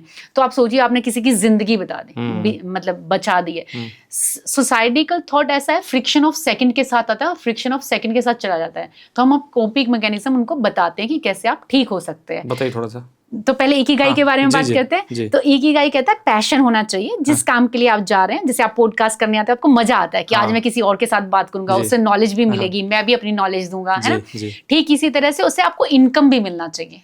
और तीसरा जो है ना, सोशली आप उसके साथ कुछ दे सकें। जैसे कि जैसे आज हम ये पॉडकास्ट करने के बाद हम सोसाइटी को कुछ देंगे इसके थ्रू, कि लोगों को और ज्यादा जानकारी प्राप्त होगी मानसिक स्वास्थ्य के बारे में। ठीक है, तो इसी तरह से इकिगाई अगर आपने चुन लिया अपना जीवन में, या आपके मेंटर ने, आपके लाइफ कोच ने आपकी हेल्प कर दी, तो इससे खूबसूरत बात जिंदगी में हो ही नहीं सकती। जो आप काम कर रहे हो उसमें आप बोरियत नहीं फील कर रहे हैं, आप एंथुजियास्टिक फील कर रहे हैं कि आज मुझे ये काम करना है, इतने घंटे जाना है। मैंने कोविड में 12 से 13-14 घंटे भी काम किया है और मुझे कभी बोरियत फील नहीं हुई। कभी कभी ऐसा भी होता है आज के टाइम में क्लिनिक में कि मेरा क्लाइंट ही बोल देता है मैम आपने लंच नहीं किया, आप लंच कर लो पहले। तो कभी कभी तो लंच भी क्लाइंट्स के सामने किया है मैंने। सैटरडे संडे ज्यादातर ऐसा होता है कि क्लाइंट के सामने ही बैठ के खाना खाना होता है। तो ये सब है ना, आप लोगों को हेल्प कीजिए कि आप अपने पैशन को कैसे चूज कर सकते हैं। तो मेंटर आपकी हेल्प करता है। आप क्या क्वेश्चन पूछ रहे थे, पूछ सकते हैं। हाँ, मैं ये आपसे सवाल पूछ रहा था, थोड़ा फनी वे में था, बट एंग्री के बारे में मेरा सवाल था कि क्या शादी के बाद हर आदमी है के अंदर गुस्सा थोड़ा बढ़ जाता है, या उससे, क्योंकि मुझे जितना ये तब्दीलियां आती है, लोग बोलते हैं ना नेचर में बहुत बदलाव आता है कि शादी के बाद यार तू तो बदल गया, यार मैं पहले ठीक था, शादी के बाद ही मेरे साथ ऐसा होने लगा है। तो उसके अंदर जो एक सामंजस्य उसके अंदर जो घूमता रहता है अंदर ही अंदर, तो क्या इसके पीछे कोई मतलब मुझे नहीं पता क्या कोज हो सकता है, बट मैं आपसे जानना चाहता हूँ कि क्या शादी के बाद गुस्सा आना एक नेचुरल थिंग है जैसे कि आपने बताया, या फिर इसको भी हम ठीक कर सकते हैं? मैंने ऐसा बिल्कुल भी नहीं बताया कि शादी के बाद नेचुरल है गुस्सा आना। मैं बता रहा हूँ सब लड़कों को लड़कियों को गुस्सा क्यों आता है। तो अनमेट जो डिजायर्स होती है ना, हम ऐसा है, शादी जो है मैंडेटरी चीज नहीं है, लास्ट डेस्टिनेशन नहीं है इस जिंदगी की। शादी तो करनी ही है। 30 के हो गए अब शादी करनी पड़ेगी, 35 के हो गए शादी करनी पड़ेगी। आपकी अनमेट डिजायर की वजह से आपको गुस्सा आता है कि आप सेटल्ड नहीं हो तो गुस्सा आएगा, आप अपने स्ट्रगलिंग पीरियड में हो तो गुस्सा आएगा, आप बच्चा चाह रहे हो बच्चा नहीं हो रहा है तो गुस्सा आएगा, आप अपने वाइफ को अपने उसके इन लॉज के साथ यानी कि अपने पेरेंट्स के साथ रखना चाहते हैं, वो नहीं रहना चाहती, तब आपको गुस्सा आएगा। आप शादी के बाद आपका खर्चा बढ़ गया और आप ऑफिस में ज्यादा काम कर रहे हैं, तब आपको गुस्सा आएगा। पहले आप दोस्तों के बीच में हर सैटरडे संडे जाके पार्टी करते थे, अब वो पार्टी नहीं कर सकते क्योंकि आपको अपने वो स्पाउस के साथ टाइम बिताना है, तब आपको गुस्सा आएगा। और इन सब का कारण ये है कि आप कम्युनिकेट नहीं कर रहे हैं अपने पार्टनर के साथ कि कैसा इन स्थितियों में आपको फील हो रहा है। तो जो सरप्रेशन है वो अग्रेशन में चेंज हो जाता है। सरप्रेशन ऑफ थॉट जो है वो अग्रेशन का कारण है। यानी कि आपने वो बात जाहिर ही नहीं की कि आप कैसा फील कर रहे हैं। जब अपने दोस्तों की महफिलों में बैठते थे वो चीज़ आपकी हट गई। आप अपने माँ बाप के साथ रहते थे जिनके साथ अपने 25-30 साल बिताए और अब आप उनके साथ नहीं रह रहे हैं, तो अब आप कैसा फील कर रहे हैं। आप जॉब पे ज़्यादा काम करने लगे हैं क्योंकि आपको ज़्यादा खर्चा उठाना है, तो आप अपने पार्टनर के साथ बात नहीं कर पा रहे हैं, डीप कॉन्वर्सेशन नहीं हो पा रही हैं। Avoidant of topic in the relationship is cause of anger. मतलब आपने अवॉइड कर दिया उस टॉपिक के बारे में बात करना, तो उसकी वजह से भी आपको एंगर आ रहा है, राइट? तो एंगर आने के बहुत सारे कारण है। ऐसा नहीं कि शादी के बाद कंपल्सरी है कि एंगर आएगा। एंगर तभी आता है जब आपकी डिजायर कंप्लीट नहीं होती, क्योंकि शादी का मतलब सिर्फ महंगे लहंगे पहनना और शेरवानी पहनना नहीं है। Shaadi is a share responsibility, right? Shaadi is about the emotional connection. Shaadi is all about the building the trust between two of you. You have to be respectful for each other, right? ये है मतलब शादी का मतलब ये है। शादी एक बहुत ही सुंदर डेस्टिनेशन है, पर फाइनल डेस्टिनेशन नहीं है। उससे पहले आप सेटल हो जाइए। आप अपना जो है जिस भी कार्य में प्रांगत होना चाहते हैं वो कार्य कीजिए, उसके बाद शादी कीजिए। शादी की कोई मैंडेटरी एज नहीं है, फॉर श्योर है ये बात, राइट? शादी गुस्से का कारण नहीं है। अनमेट डिजायर शादी में गुस्से का कारण हो सकती हैं, जहाँ पे आपका फिजिकल इंटीमेसी नहीं हो रहा है, आप जो है आपका लिबिडो वीक हो गया है। आपके पार्टनर का भी हो सकता है, मैन और वुमेन में किसी का भी लिबिडो डाउन हो सकता है, राइट? क्या होता है? सेक्स करने की इच्छा जो है वो लिबिडो को डाउन करना बोलते हैं। हाँ, लोगों को बताना जरूरी है कि लिबिडो क्या है। तो फिजिकल इंटीमेसी का मन ही ना करना। मेरे पास एक क्लाइंट आया था, उसने बोला कि मैम शादी से पहले तो हम बहुत ही फिजिकल एक्टिव थे, दोनों हस्बैंड वाइफ, लेकिन जैसे मेरी शादी हुई, मेरी फर्स्ट नाइट से लेके अभी तक हमारी शादी को 2 साल हो गए हैं, हम एक दूसरे की शक्ल भी देखना पसंद नहीं करते, क्योंकि शादी करते हुए दोनों फैमिलीज के बीच में इतना झगड़ा हुआ, इतना सारा स्ट्रगल हुआ, और फिर हनीमून पे जाके भी हमारा वही टॉपिक रहा। तो हमारा इस कनेक्शन से जो सेक्सुअल डिजायर्स हैं, मनी हट गया। तो बहुत सारी चीज़ें फैक्टर हैं, फिजिकल डिज़ायर्स जो हैं, आपकी इमोशनल कनेक्शन जो है, वो शादी में बहुत ही कनेक्टेड रहना बहुत ज़रूरी है, इसकी वजह से भी झगड़ा होता है। अच्छा, क्या आपके मेंटल हेल्थ जो होती है, मतलब मेंटल वीक पुअर हेल्थ जो होती है, वो सेक्सुअल हेल्थ पे भी इम्पैक्ट डालती है? 100% डालती है। मैंने आपको बताया ना, आपका सेरोटोनिन लेवल जो है वो नहीं स्पाइक हो रहा है, आपका डोपामिन जो है वो बिल्कुल डल हो गया है, आप उसको कुछ दे ही नहीं रहे हो, मतलब डोपामिन हो ही नहीं रहा है बॉडी में, स्पाइक नहीं हो रहा है, तो आपका लिबिडो डाउन हो जाएगा, आपको जो है सेक्सुअल डिजायर फील ही नहीं होगी, आपका मन करेगा बस लाइट बंद करा और सो जाओ, आपको दूसरा आदमी टच भी करेगा, आपको गुस्सा आएगा।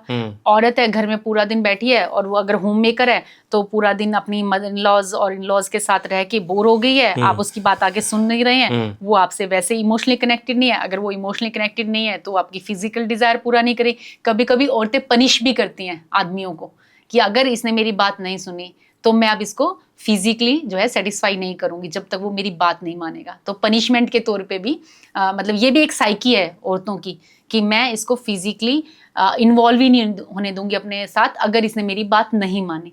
तो मेंटल हेल्थ का 100% इम्पैक्ट, अगर मेंटल हेल्थ खराब है तो आपका फिजिकल डिजायर खत्म होने की संभावना ज्यादा रहती है।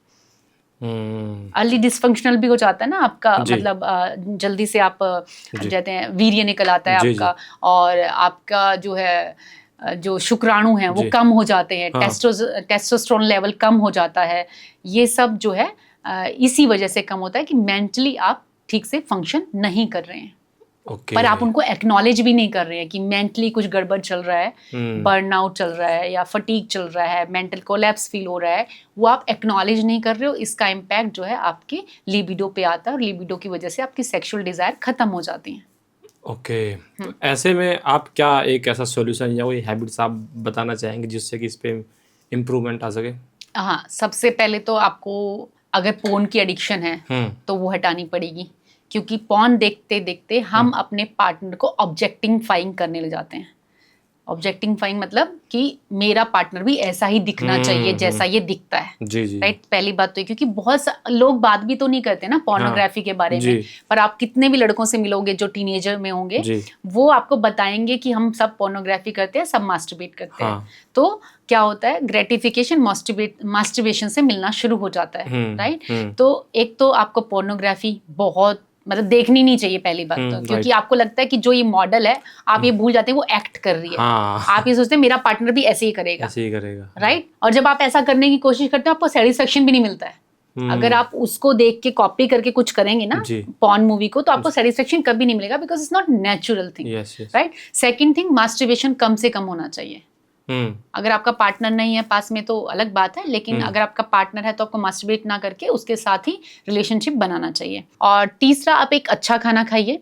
आजकल लोग है ना इसका मजाक भी बनाने लगे हैं कि शिलाजीत खाने से सेक्स पावर बढ़ती है। नहीं, शिलाजीत खाने से सेक्स पावर बढ़े ना बढ़े, आपका मेंटल हेल्थ जो है ठीक होता है। तो मैं बहुत सारे क्लाइंट को अश्वगंधा और शिलाजीत 100% कहती हूँ कि आपको खाना अपनी डाइट में। अच्छा, राइट। केसर खाना बहुत जरूरी है, केसर, शिलाजीत और अश्वगंधा। और आप ब्रह्म रसायन भी खा सकते हैं।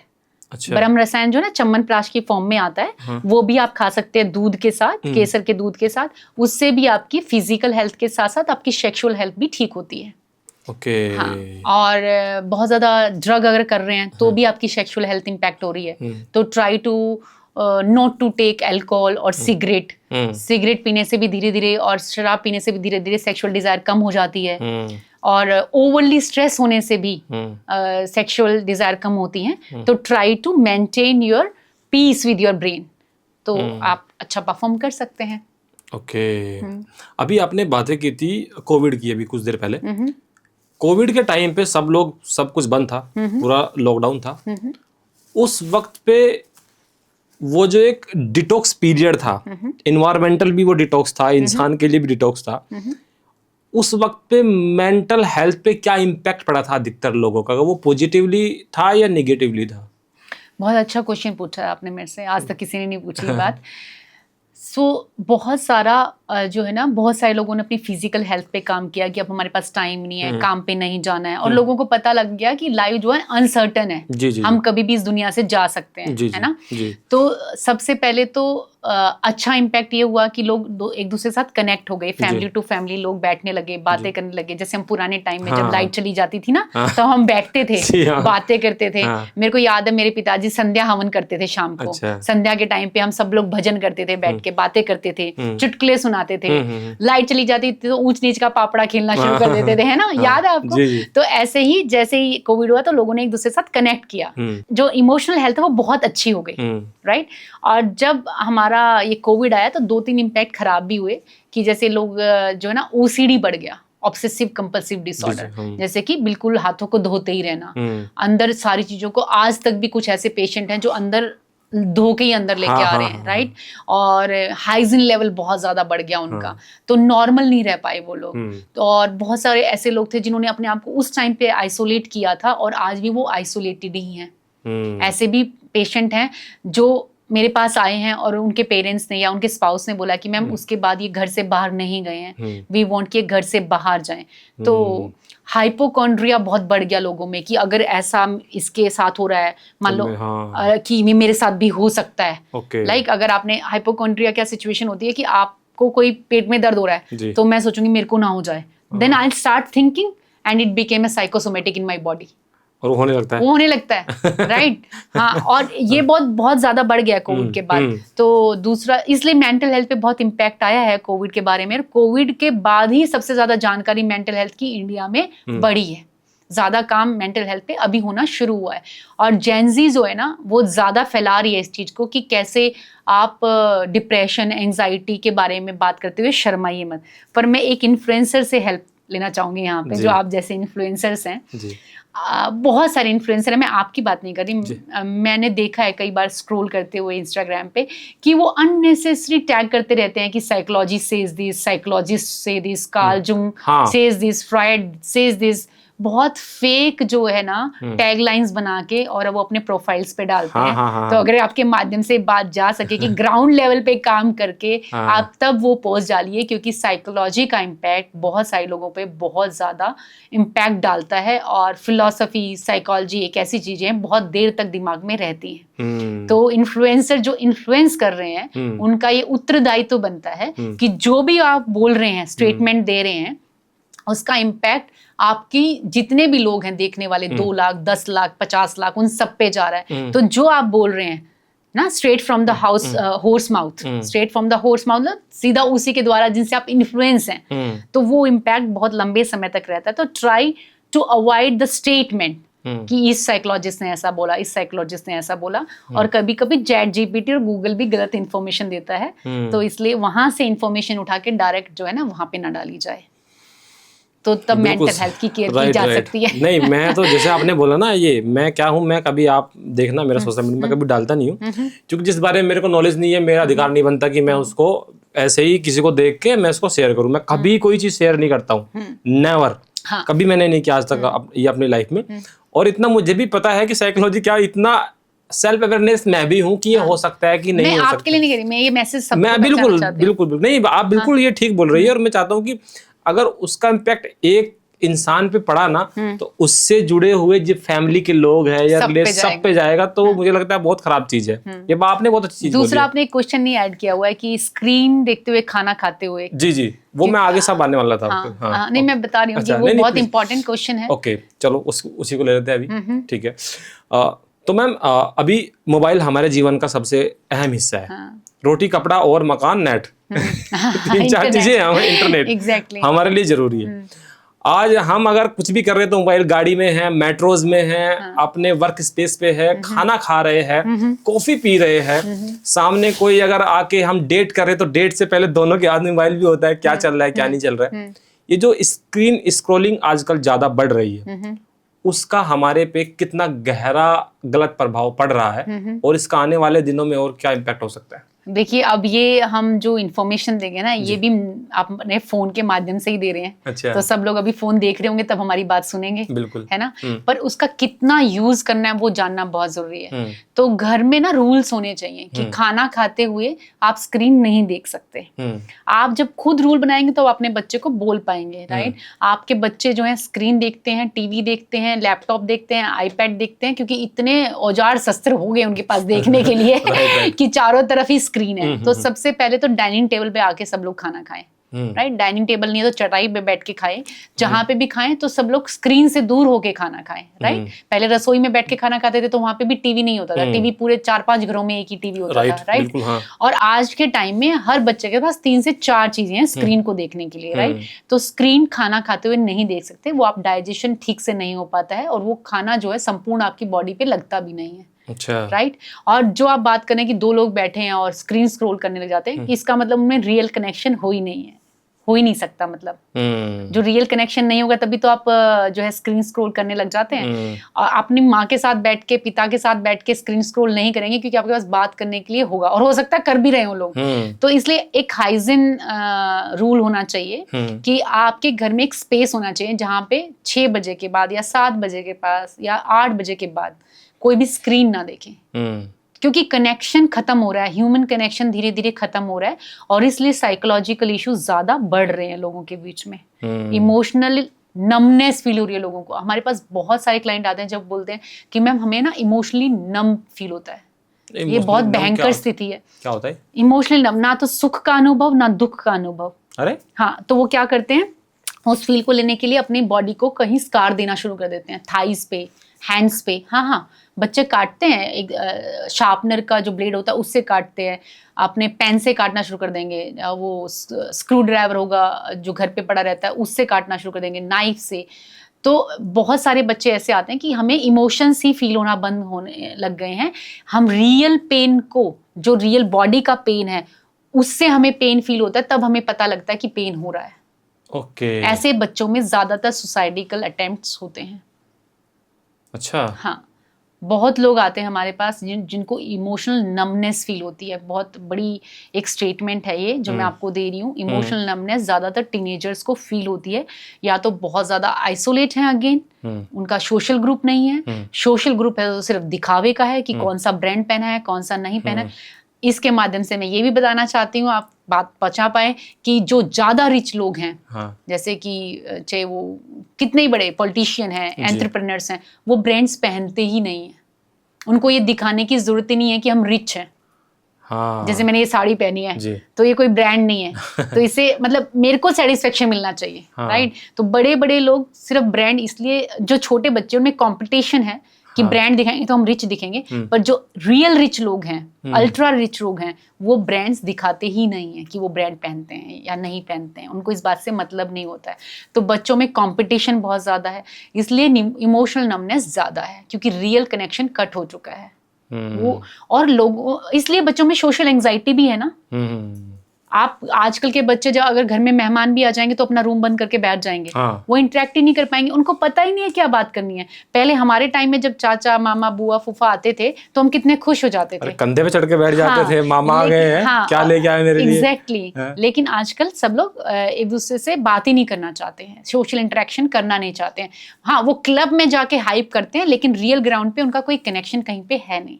रियल कनेक्शन ढूंढने के चक्कर में वो इमोशनल नमनेस फील करते हैं, और फिर इमोशनल नमनेस फील होती है तो उनको अंदर से जो है वैक्यूम फील होता है, और वो सबसे भयानक है जब अंदर से एक आदमी खालीपन महसूस करता है, लोनलीनेस फील करता है। अभी हमारा जितना भी वर्क है मोस्टली वो सारा सिटिंग वर्क है, हम बैठ के बातें करते हैं। हम अभी भी हम बैठ के जो है अपना काम कर रहे हैं, बैठ के ही बातें कर रहे हैं। तो हमारे जीवन में जो है सिटिंग मुझे पीरियड जो है धीरे धीरे बहुत ज्यादा बढ़ रहा है। सिटिंग पीरियड बढ़ने से क्या मेंटल हेल्थ पे इम्पैक्ट पड़ता है? सो बिल्कुल पड़ता है, स्ट्रेट फॉरवर्ड पड़ता है, क्योंकि sitting is a new smoking. जितने घंटे आप बैठ रहे हैं, अगर 8 घंटे बैठ रहे हैं तो it's like 8 cigarette you are smoking. अच्छा, राइट, यस। तो इसलिए बीच बीच में जो है ना गैप लेना चाहिए। हर घंटे बाद आप अपनी चेयर से उठिए, थोड़ा स्ट्रेच कीजिए, अपनी नेक को स्ट्रेच करना बहुत जरूरी है, हाथों को स्ट्रेच करना जरूरी है। और आप 3 से 4 मिनट का वॉक भी कर सकते हैं अगर आपके पास स्पेस है। पर उसमें ये नहीं कि आप सुट्टा ब्रेक पे चले गए, चाय ब्रेक पे चले गए, कैफीन ले लिया, ठीक है, एमएनसी लोगों की तरह, वो आपको नहीं करना है। पानी पीजिए, ज्यादा से ज्यादा पानी पीजिए, और कोशिश कीजिए कि आप 5 से 6 घंटे के बाद एक लंबा ब्रेक लें 1 घंटे का।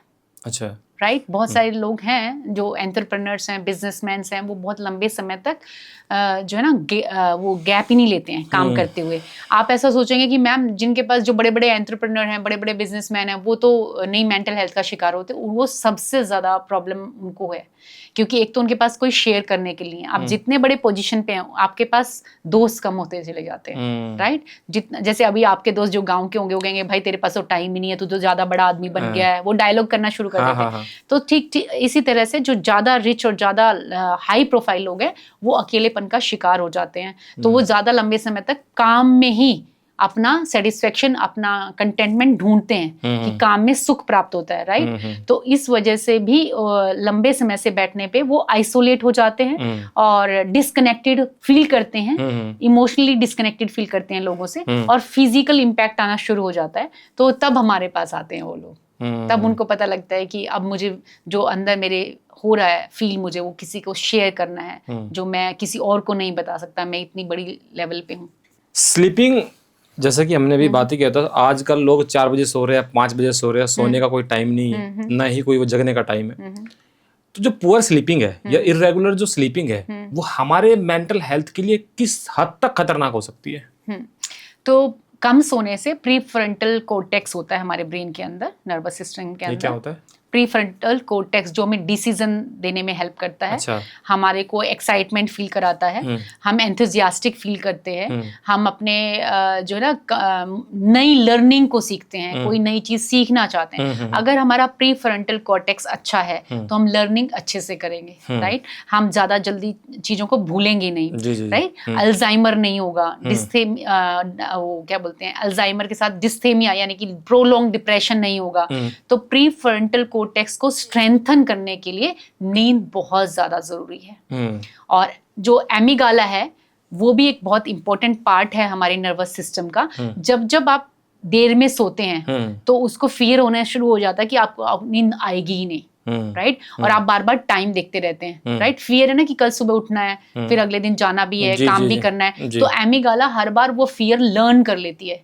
जैसे हमें सांप नहीं भी देखा हो तो भी हमें सांप से डर लगता है, तो एमिगाला पहले बता देती है कि सांप ऐसा दिखेगा। राइट वो फियर को टारगेट करती है। जैसे हम एक टॉक्सिक रिलेशनशिप में रहते हैं तो हमें पता है कि मैं घर जाऊंगा तो मेरी वाइफ लड़ाई करेगी या मेरे हस्बैंड घर आते ही लड़ाई करेंगे, तो एमिगाला पहले इन्फॉर्मेशन दे देती है कि फियर फैक्टर है। ऐसे ही स्लीप साइकिल अगर ठीक नहीं है तो एमिगाला आपके नर्वस सिस्टम को ये बता रही है कि something is going to happen and I will be not gonna healthy. Right तो नर्वस सिस्टम में आपके एमिगाला, प्रीफ्रंटल कोर्टेक्स और हिप्पोकैम्पस, ये तीनों ही इम्पैक्ट हो रहे होते हैं जब आप स्लीप डिप्राइव्ड फील करते हैं।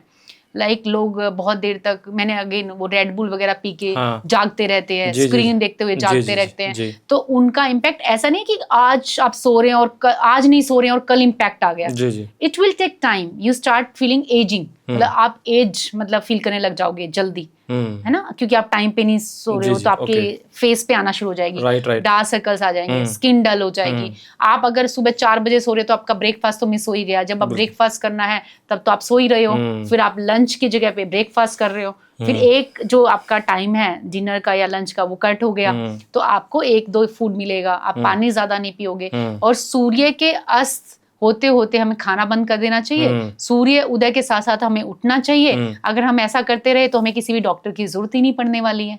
लेकिन डॉक्टर जो है ना मेडिकेशन देके आपको और भी ज्यादा बीमार कर रहे हैं। तो स्लीप की मेडिकेशन से भी आप जो है ना, मेलाटोनिन आजकल कोई भी ले लेता है कि मैंने तो नेट पे देखा था, मेलाटोनिन ले लिया और वो लोग फिर हमारे पास आते हैं, नाउ यू बिकेम हैबिचुअल। आपने तो स्लीप हाइजीन किया ही नहीं, टाइम पे आप सोए नहीं, एक ही टाइम पे आप नहीं सोए, एक ही टाइम पे नहीं उठे, आप स्क्रीन देख रहे हो उससे पहले, ठीक है, और थॉट्स में जाए जा रहे हो, हर मिनट में टाइम देख रहे हो, तो आपको सबसे पहले तो टाइम देखना बंद करना होगा कि बार बार अब कितने बजे, अच्छा 12 बज गया मुझे नींद नहीं आ रही, 1 बज गया मुझे नींद नहीं आ रही। अपनी बेड पे जो शीट है, आपकी बेड शीट है, उसको चेंज करना है हर तीसरे दिन, राइट। और अगर आप स्लीप के बारे में जानना चाहते हो कि मैं और क्या हेल्प कर सकती हूँ, तो आई कैन टेल यू। सबसे पहले तो आप रोज एक्सरसाइज कीजिए, शाम को नहाना है, सर्दियों में गर्म पानी से रोज नहाना है बेड पे जाने से शाम पहले। को? हाँ। अच्छा। अगर नींद नहीं आ रही है, नींद के साथ डिफिकल्टी है, अच्छा, तो सबसे पहला स्टेप यही है, आप एक्सरसाइज कीजिए या योगा कीजिए, और उसके बाद आपको हर रोज नहाना है। गर्मियों में ठंडे पानी से नहाना है और सर्दियों में गर्म पानी से नहाना है, राइट। और फिर अपनी डाइट में शिलाजीत और अश्वगंधा ऐड करने हैं, राइट। और दूध में हल्दी और केसर ऐड करके वो पीना है, राइट। और ब्रह्म रसायन भी ले सकते हैं, नींद में वो भी हेल्प करेगा, राइट। तीसरा, अपने बेडरूम में बहुत ज्यादा सामान ना रखें। आपके साइड में जो कबर्ड्स हैं उसमें बहुत ज्यादा क्लमजी ना रहने दें उसको, राइट। उसको क्लटर्ड करना है, मतलब बेसिकली, राइट। चौथा जो है, आपकी बेडशीट जो है क्लीन होनी चाहिए। आपकी बेडशीट क्लीन होनी चाहिए, आपका कम्बल क्लीन होना चाहिए, कम्बल पे हर तीसरे दूसरे दिन धूप लगनी चाहिए। और सोने से पहले अगर आप 15 मिनट तक, मैं ये नहीं कह रही मेडिटेशन करो, हो सकता है लोगों को मेडिटेशन करना अच्छा ना लगे, लेकिन आप 15 मिनट तक सिर्फ आंख बंद करके चुपचाप बैठिए। फिर भी अगर नींद नहीं आ रही है तो आप हर रोज अपने पिछले हिस्से की मसाज करवाइए। ये जो गर्दन की नर्व्स हैं इनकी, और अपने पिछले हिस्से की यहाँ पे आप मसाज करवाइए। फिर भी नींद नहीं आ रही है तो सरसों का तेल गरम करके अपने तलवों पे लगाना शुरू कीजिए। और अगर फिर भी नींद नहीं आ रही है क्योंकि मैं बहुत लोगों की नींद को वापस लाई हूँ, इसलिए मुझे पता है ये डन एंड डस्टेड थिंग है जो मैंने अपने क्लिनिक पे की है। एक बर्तन में, एक बाल्टी में आप या टब में गर्म पानी रख लीजिए, नमक डाल के, कोई भी आप सेंधा नमक डाल सकते हैं, रोक सॉल्ट डाल सकते हैं, एप्सम सॉल्ट डाल सकते हैं, कोई भी सॉल्ट डाल के गर्म पानी में एक बाल्टी, दूसरी बाल्टी में ठंडा पानी, आइस वाला पानी। अच्छा। हाँ, तो 5 मिनट उसमें रखिए जो ठंडा पानी है, और 5 मिनट गर्म, ऐसे करके आप 15 मिनट 20 मिनट तक एक्टिविटी कीजिए। ठंडा गरम 3 मिनट का भी कर सकते हैं। जी। आपको कोई सोने से रोक नहीं सकता, आपकी कोई भी दवाई ऐसा काम नहीं कर सकती। अगर आपने 41-42 डेज तक ये काम कर लिया, फिर आपको किसी की हेल्प की जरूरत नहीं पड़ेगी, कोई मेडिकेशन नहीं लेना पड़ेगा। I can write on a paper. तो मैम, अक्सर जो लोग बोलते हैं कि मुझे मेंटल इलनेस है या मेंटल हेल्थ में प्रॉब्लम है, तो सीधे डॉक्टर के पास जाते हैं, कुछ दवाइयाँ प्रिस्क्राइब कर देता है, वो खाता रहता है, ठीक है। तो क्या इस तरह की मेडिकेशन हमारे मेंटल हेल्थ को, पुअर मेंटल हेल्थ को सच में ठीक करती है? हाँ, तो अगर आपकी मेंटल हेल्थ बहुत ही डिटोरेट हो चुकी है, बहुत लंबे समय तक आपको प्रॉब्लम है, तो आपको मेडिकेशन लेना ही पड़ेगा। पर उससे पहले भी आपको साइकोलॉजिस्ट के पास जाना चाहिए। साइकोलॉजिस्ट जो है आपको हेल्प करता है असेस करने में, आपकी personality, emotion, behaviour, anger, depression, anxiety, ये सब ट्रेट को जानने के लिए हम एक साइकोमेट्रिक असेसमेंट करते हैं। उस साइकोमेट्रिक असेसमेंट के माध्यम से, चाहे वो ADHD है, ऑटिज्म है, उसके माध्यम से हम ये देखते हैं कि इंटेंसिटी क्या है प्रॉब्लम की। फिर आपका थेरेपिस्ट आपको बताता है कि आपको मेडिकेशन की जरूरत है या नहीं।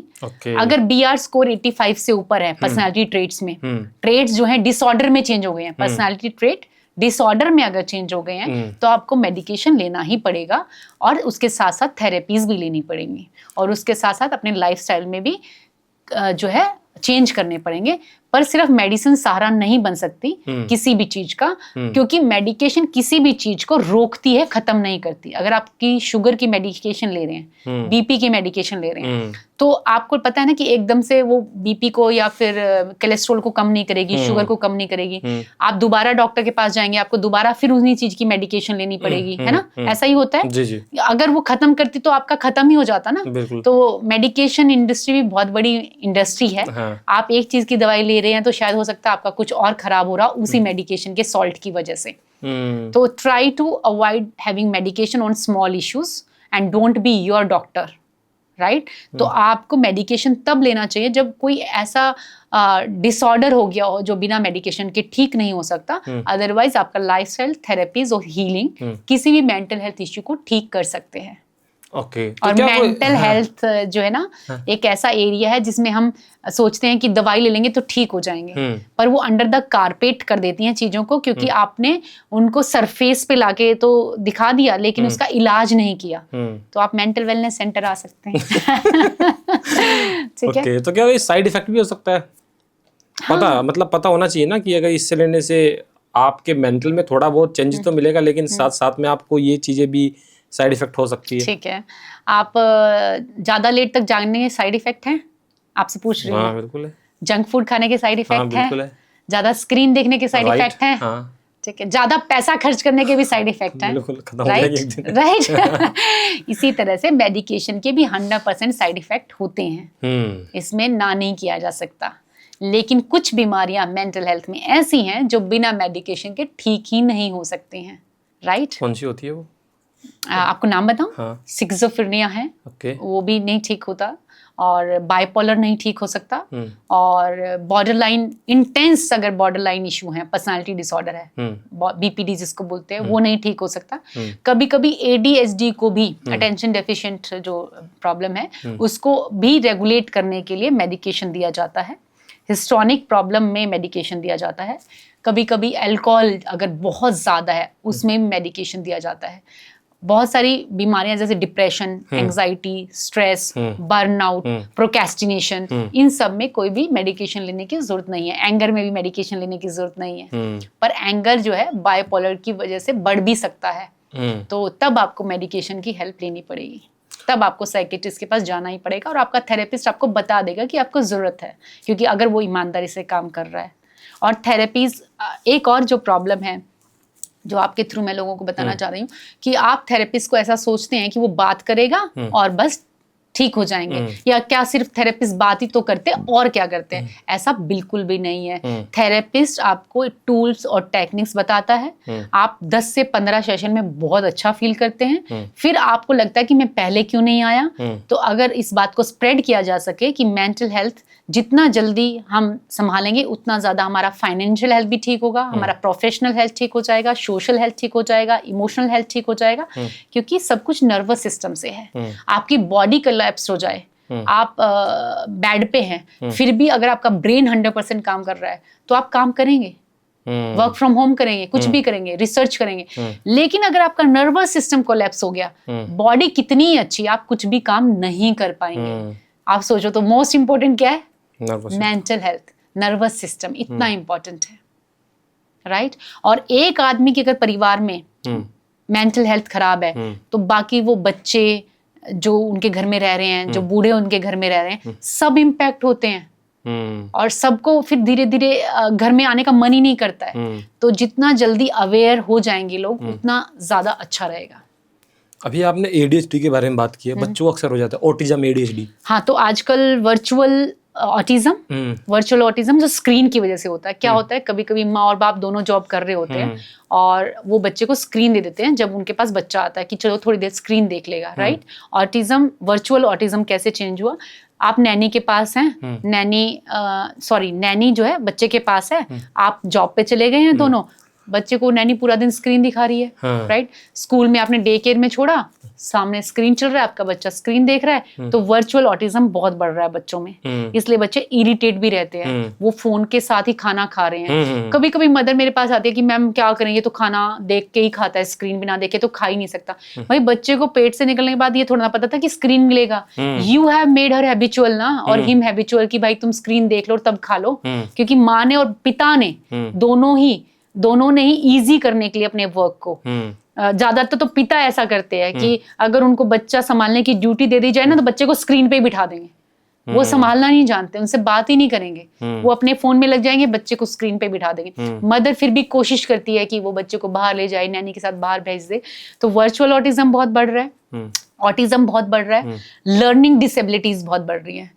घरों में बच्चे से बात ना करने से स्पीकिंग प्रॉब्लम बहुत बढ़ रही है, कि बच्चा बोल ही नहीं पाता है, राइट। और ADHD भी बढ़ रहा है। तो ये सब इश्यूज हैं जिन पे काम किया जा सकता है। तो ADHD बिना दवाई के ठीक होता है? हाँ, होता है, 100% होता है। तो जो एक अगेन इंटेंसिटी देखी जाएगी, कब से है और कितना है। हाँ, आपने बोला एक वर्चुअल ऑटिज्म स्किन की वजह से होता है। स्किन की वजह से, स्क्रीन की वजह से, यस। और दूसरा स्किन की वजह से नहीं होता है। हाँ, वो ऑटिज्म, वो ज्यादा डेंजर है कि वर्चुअल वाला? देखो, डाउन सिंड्रोम बच्चा है तो वो आपके ऑलरेडी वूम में ही जब बच्चा था, डाउन सिंड्रोम तो तब होता है, वो भी एक साइकोलॉजिकल इशू है, राइट। अच्छा, डाउन सिंड्रोम जो जो गर्भ प्रॉब्लम में है होता है बच्चा उसको वहीं पे हो जाता है। वहीं पे हो जाता है, राइट। और ऑटिज्म बच्चे का बाद में पता लगता है कि बच्चा नजर नहीं मिला रहा है, आप जिस बात को पूछ रहे हो उसको बता नहीं रहा है, आप पूछ और कर ही रहे हो, देख कहीं और रहा है, तो ऑटिज्म ऐसे पता लगता है। मैंने ना एक बहुत बड़े होम्योपैथी के डॉक्टर है और बहुत बड़ी कंपनी है उनकी इंडिया में, नाम है उनका, उसके वो डॉक्टर भी है होम्योपैथी के और कंपनी के मालिक भी है। मुझे एक शादी में मिले तो मैंने बात की तो उन्होंने बोला कि मैं लिख के दे सकता हूँ तुमको, उनको ऑटिज्म ठीक नहीं हो सकता किसी भी कीमत पे, हाँ वो ठीक कह रहे हैं, है ना। हाँ मैंने ADHD को बोला, ऑटिज्म बिल्कुल क्लियर ठीक नहीं हो सकता है, बट थेरेपीज के थ्रू ठीक किया जा सकता है, क्योंकि न्यूरोसाइकोलॉजिकल इशू है ये और ठीक होना मुश्किल है। न्यूरोसाइकोलॉजिकल और साइकोलॉजिकल इशू अच्छा, डिफरेंट है।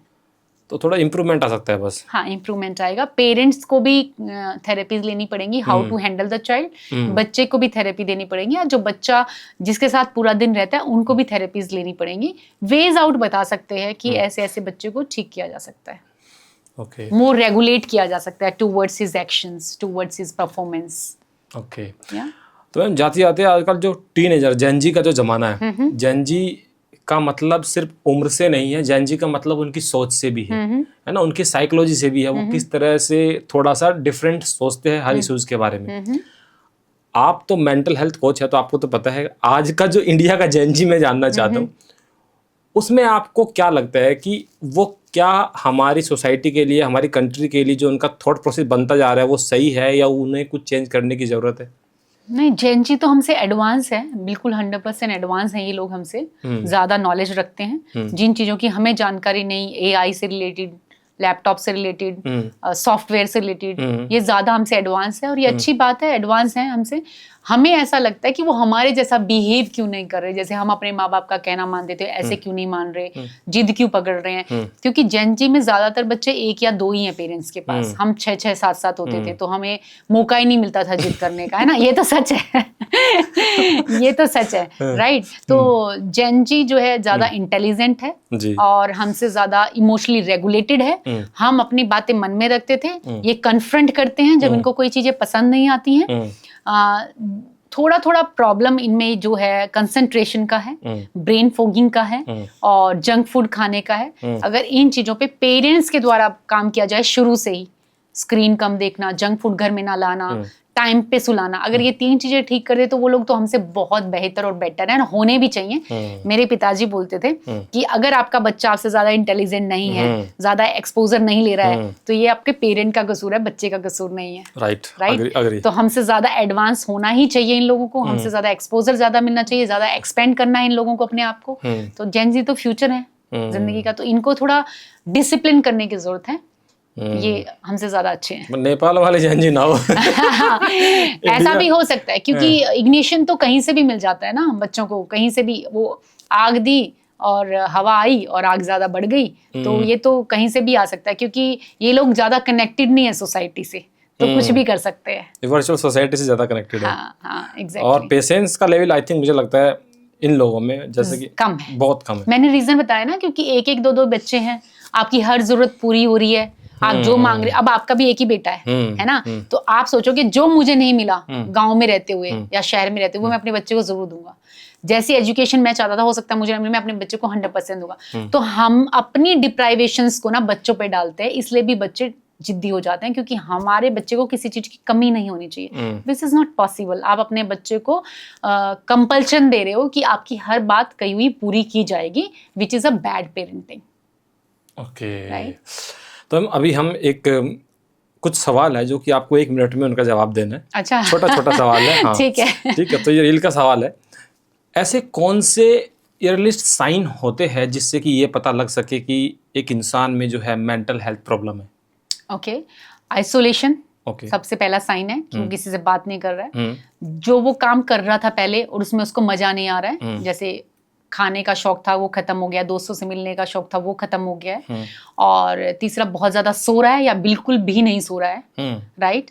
और कई दिनों तक नहाता नहीं है, अपने नाखून नहीं काटता है, बियर्ड बनाने का मन नहीं करता है।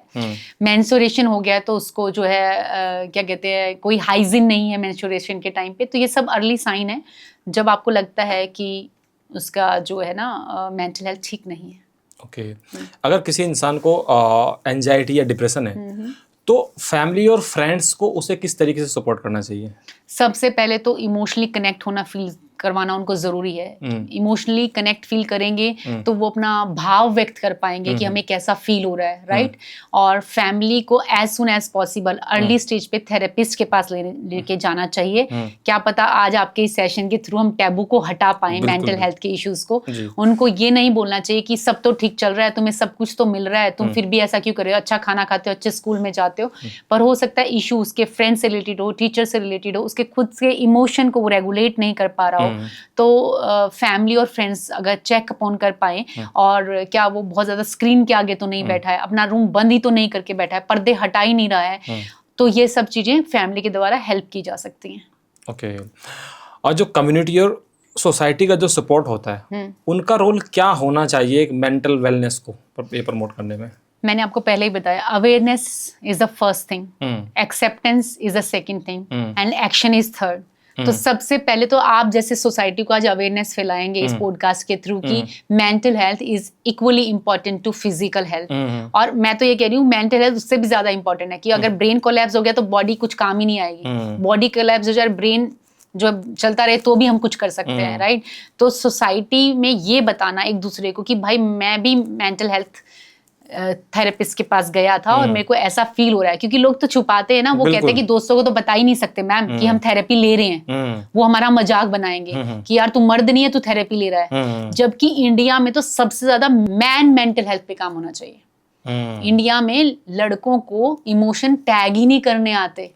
उनको अगर आप पूछो कैसा फील करे, उनको पता ही नहीं है। और जब वो थेरेपिस्ट के पास जाते हैं तो वो ज्यादा बात करते हैं, उनको लगता है मुझे यहाँ लिसनिंग मिल रही है। कभी कभी लड़का ऐसा फील करता है कि वाइफ भी नहीं सुन रही और माँ बाप भी नहीं सुन रहे, दोस्तों को मैं बता नहीं सकता, अब मेरे लिए सेफ स्पेस क्या है। तो जो लड़का जा रहा है तो उसके दोस्त उसको सपोर्ट करें, और वो जो आ रहा है वो दूसरे दोस्तों को बता सके कि कोई शर्म की बात नहीं है थेरेपिस्ट के पास जाना, it's like a normal doctor, we are going for another doctor. तो ये आप सोसाइटी और फैमिली और फ्रेंड्स के थ्रू करा सकते हैं। तो कैसे, जैसे कि आपने बोला मेंटल हेल्थ जो प्रोफेशनल होते हैं उनको अप्रोच, जैसे कि आदमी डर रहा है, सिक्योर नहीं है, कैसे अप्रोच करना चाहिए एक मेंटल हेल्थ प्रोफेशनल को? मतलब उनके पेरेंट्स को या फैमिली को? उसे खुद। तो सबसे पहले तो वो ये सोचता है कि मैं वीक हूं, अगर मैं किसी के सामने जाके अपनी बात बताऊंगा।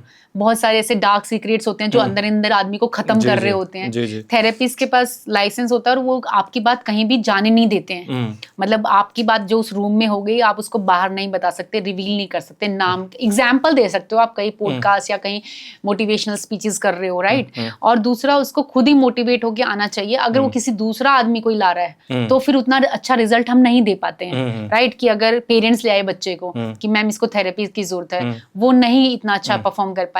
लेकिन अगर स्पाउस ले आया कोई तो वो भी इतना अच्छा परफॉर्म नहीं कर पाएगा। जब आदमी खुद अवेयर होके आता है ना कि मैं परेशान हूं अपनी वजह से, या मैं दूसरे सर्कमस्टेंसेस की वजह से, इन्वायरमेंट इशू की वजह से, सिचुएशनल थिंग्स की वजह से मैं परेशान हूं, वो जब अवेयर होके आएगा तो उसका जल्दी इलाज हो सकता है।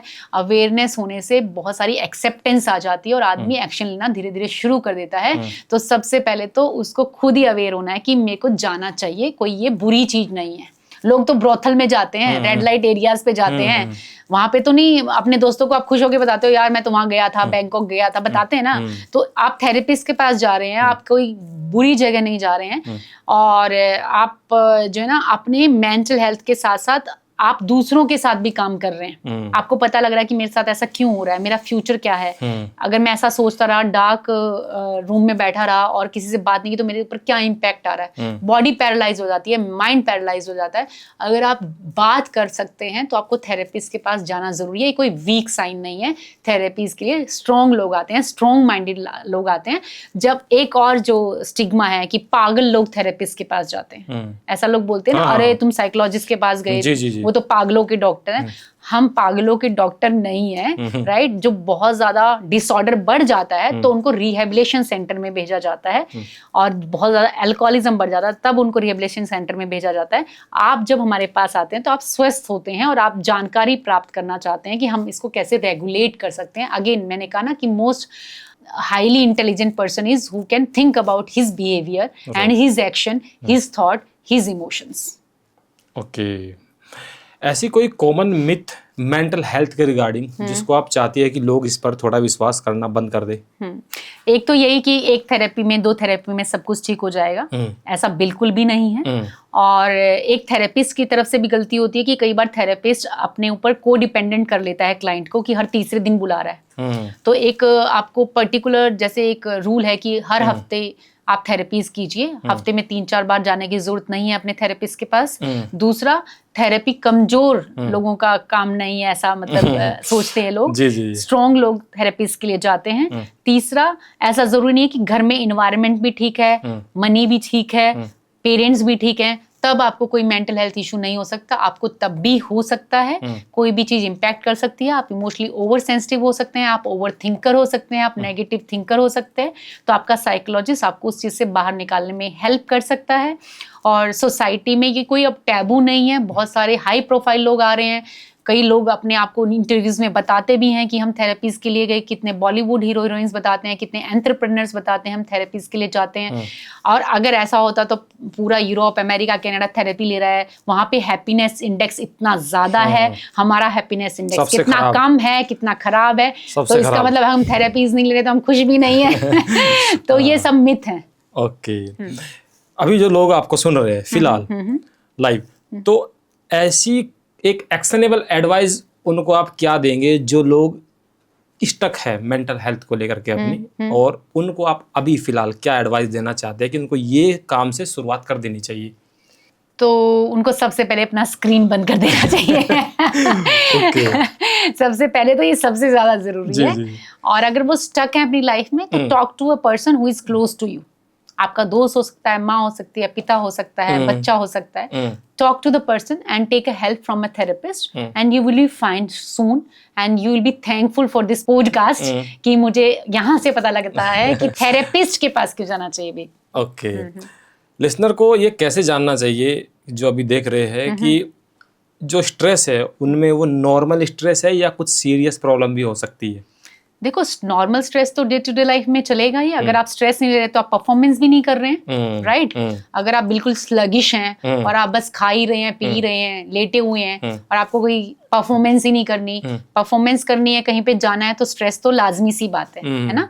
ये बेतुकी बात है कि मेरे को तो बिल्कुल भी स्ट्रेस नहीं है लाइफ में, है ना? क्योंकि वो आदमी फिर इसका मतलब कुछ करना ही नहीं चाहता जीवन में। तो जो ज़्यादा स्ट्रेस जिसको आप बर्न आउट या डलनेस कह सकते हो मेंटली, वो तब फील होता है जब आप या तो खाना खाना छोड़ दें, या आपको बहुत ज़्यादा भूख लगने लग जाए, या आप बहुत ज़्यादा शुगर खाना लग जाए, या बहुत ज़्यादा बिंज ईटिंग होने लग जाए, या आपका सेक्स करने का मन ना करे, या कोई स्पोर्ट्स खेलने का मन ना करे, आप जो पहले एक्टिविटी कर रहे थे वो करने का मन ना करे, तो इसे ओवरली स्ट्रेस पर्सन बोला जाता है। ओके, एक ऐसी हैबिट जो एक ऐसी रूटीन हैबिट के बारे में बताइए जो आपके मेंटल हेल्थ को बूस्ट करती हो। देखो, कोई एक हैबिट से तो नहीं मेंटल हेल्थ ठीक हो सकती, लेकिन 2 लाइन होती हैं। एक ग्रेटिट्यूड की लाइन होती है, एक कंप्लेंट की लाइन होती है जी। तो आप अपने सबकॉन्शियस माइंड को ग्रेटिट्यूड की लाइन में खड़ा करना चाहते हैं या कंप्लेंट की लाइन में खड़ा करना चाहते हैं? अगर आप मॉर्निंग में उठते ही ग्रेटिट्यूड करने लग जाएं, ये भी एक अच्छी बात है कि हम सुबह उठ के भगवान का नाम ले पा रहे हैं, हमारी सेंसेस सारा काम कर रही हैं। कितने लाखों लोग हैं जो सुबह उठ ही नहीं पाते हैं। तो ग्रेटिट्यूड से अगर आप अपनी जिंदगी को शुरू करेंगे, सुबह उठ के ग्रेटिट्यूड, 10 ग्रेटिट्यूड कि मेरी सांस चल रही है, मेरी आंखों से मुझे दिख रहा है, मेरे आसपास पौधे हैं, ये रूम है, ये छत है। करोड़ों लोग हैं जिनके पास छत ही नहीं है, करोड़ों लोग हैं जिनके पास खाना खाने के लिए ही नहीं है, पर हम तो कंप्लेन की लाइन में खड़ा होना पसंद करते हैं ना, हम ग्रेटिट्यूड की लाइन में ही नहीं खड़ा होते। तो अगर आपको शुरुआत करनी है तो स्टार्ट प्रैक्टिसिंग ग्रेटिट्यूड कि मेरे पास ये चीजें हैं, और make a list of that gratitude. 100 gratitude, हमारे पास हर रोज 1000 ग्रेटिट्यूड होते हैं ये पता करने के लिए कि हमारे पास अच्छा क्या है। पर हम कंप्लेन की लाइफ में लाइन में खड़े रहते हैं कि मेरे पिता ने ऐसा कर दिया इसलिए ऐसा हुआ, मेरे स्पाउस ने ऐसा कर दिया ऐसा हुआ, मेरी नैनी ने ऐसा कर दिया इसलिए ऐसा हुआ, मेरे बच्चे ऐसा कर रहे हैं इसलिए ऐसा हुआ, मेरा बॉस ऐसा है इसलिए। आपको चूज करना है कि कौन सी लाइन में खड़ा है। तो सबसे पहले एक चीज अगर आप शुरू कर सकते हो आज के दिन से ही, तो gratitude is the first thing you could do that, and that's the bestest thing you could have. Okay, so thank you so much ma'am, बहुत बहुत शुक्रिया आपका, बहुत मजा आया आपके साथ। मुझे भी और बहुत सारी चीजें मतलब मेरे को खुद भी जानने को मिली है, और खास करके मैं आप लोगों को भी बता दूं कि अगर आप किसी मेंटल हेल्थ से, पुअर हेल्थ से या मेंटल किसी इलनेस से आप जो है परेशान है, तो एक्सपर्ट के पास जाने में शर्माइएगा नहीं। उसमें जैसा कि मैम ने बोला, ये एक मर्दानगी वाला काम है। ये एक मजबूत लोगों की मेंटल स्थिति होती है जो लोग ऐसा कदम उठाते हैं कि मुझे किसी एक्सपर्ट से मिलना चाहिए, समझना चाहिए अपने आप को, क्योंकि आप शायद समझ नहीं पा रहे इसलिए आप स्ट्रेस में। तो बहुत अच्छा है। और एक टैबू, मैं तो चाहता हूँ कि इसी पॉडकास्ट से मैं चाहता हूँ कि सोसाइटी में मेंटल हेल्थ को भी एक प्रायोरिटी देनी चाहिए, क्योंकि हम हैप्पीनेस इंडेक्स में हमारा जो बुरा हाल है ना, वो आप सोच नहीं सकते। तो फिर हम कहे कि विश्व गुरु अगर हम खुशी ना रह पाए तो ठीक है। तो खुश रहना सबसे ज़्यादा जरूरी है, और उसके लिए जो भी काम करना पड़े, जैसा कि मैम ने बहुत सारे टिप्स एंड ट्रिक्स बताई है, उनको भी फॉलो कीजिए। फिर भी अगर आपको लगता है कि मुझे और सीरियस प्रॉब्लम हो सकती है, आप ठीक नहीं हो पा रहे हैं, तो मैम सामने है। Thank you so much. Ma'am का अपना एक क्लिनिक है गुड़गांव में। कहाँ पे? सेक्टर 42। किस नाम से है ma'am? Mental wellness centre. Okay, mental wellness centre sector 52 में है। 42 सॉरी, सेक्टर 42 यानी 42 में है। तो आप गुड़गांव में जाके मैम से भी कंसल्ट कर सकते हैं। और जैसा कि बोला, and we are leading India as well. हाँ, और मैम ने बोला था शुरुआत में कि इंडिया में लीड कर रही है। और सबसे बेहतरीन बात भाई, जिसको नींद नहीं आती हो ना मैम ने, मतलब ये मुझे लगता है कि अगर मैं एक एक्सपर्ट होता तो वो मेरा एक मेरी जानकारी होती, मैं शायद उसको अपने पेड प्रोग्राम में रखता। लेकिन मैम ने आपको फ्री में दी है कि अगर आपको नींद नहीं आ सकती ना, तो ऐसा हो ही नहीं सकता कि आपकी नींद इर्रेगुलर है और वो रेगुलर ना हो। बहुत सारे टिप्स एंड ट्रिक्स, रामबाण है बेसिकली, ठीक है। तो आप आसानी से उसको वो कर सकते हैं। सो कैसा लगा वीडियो हमें कमेंट करके जरूर बताइए, लाइक कीजिए। और अगर आप मैम से वो जुड़ सकते हैं तो डिस्क्रिप्शन में मैम का नंबर और लिंक जो है और उनका जो एड्रेस है वो भी आपको मिल जाएगा, आप जाके कंसल्ट कर सकते हैं। Thank you so much.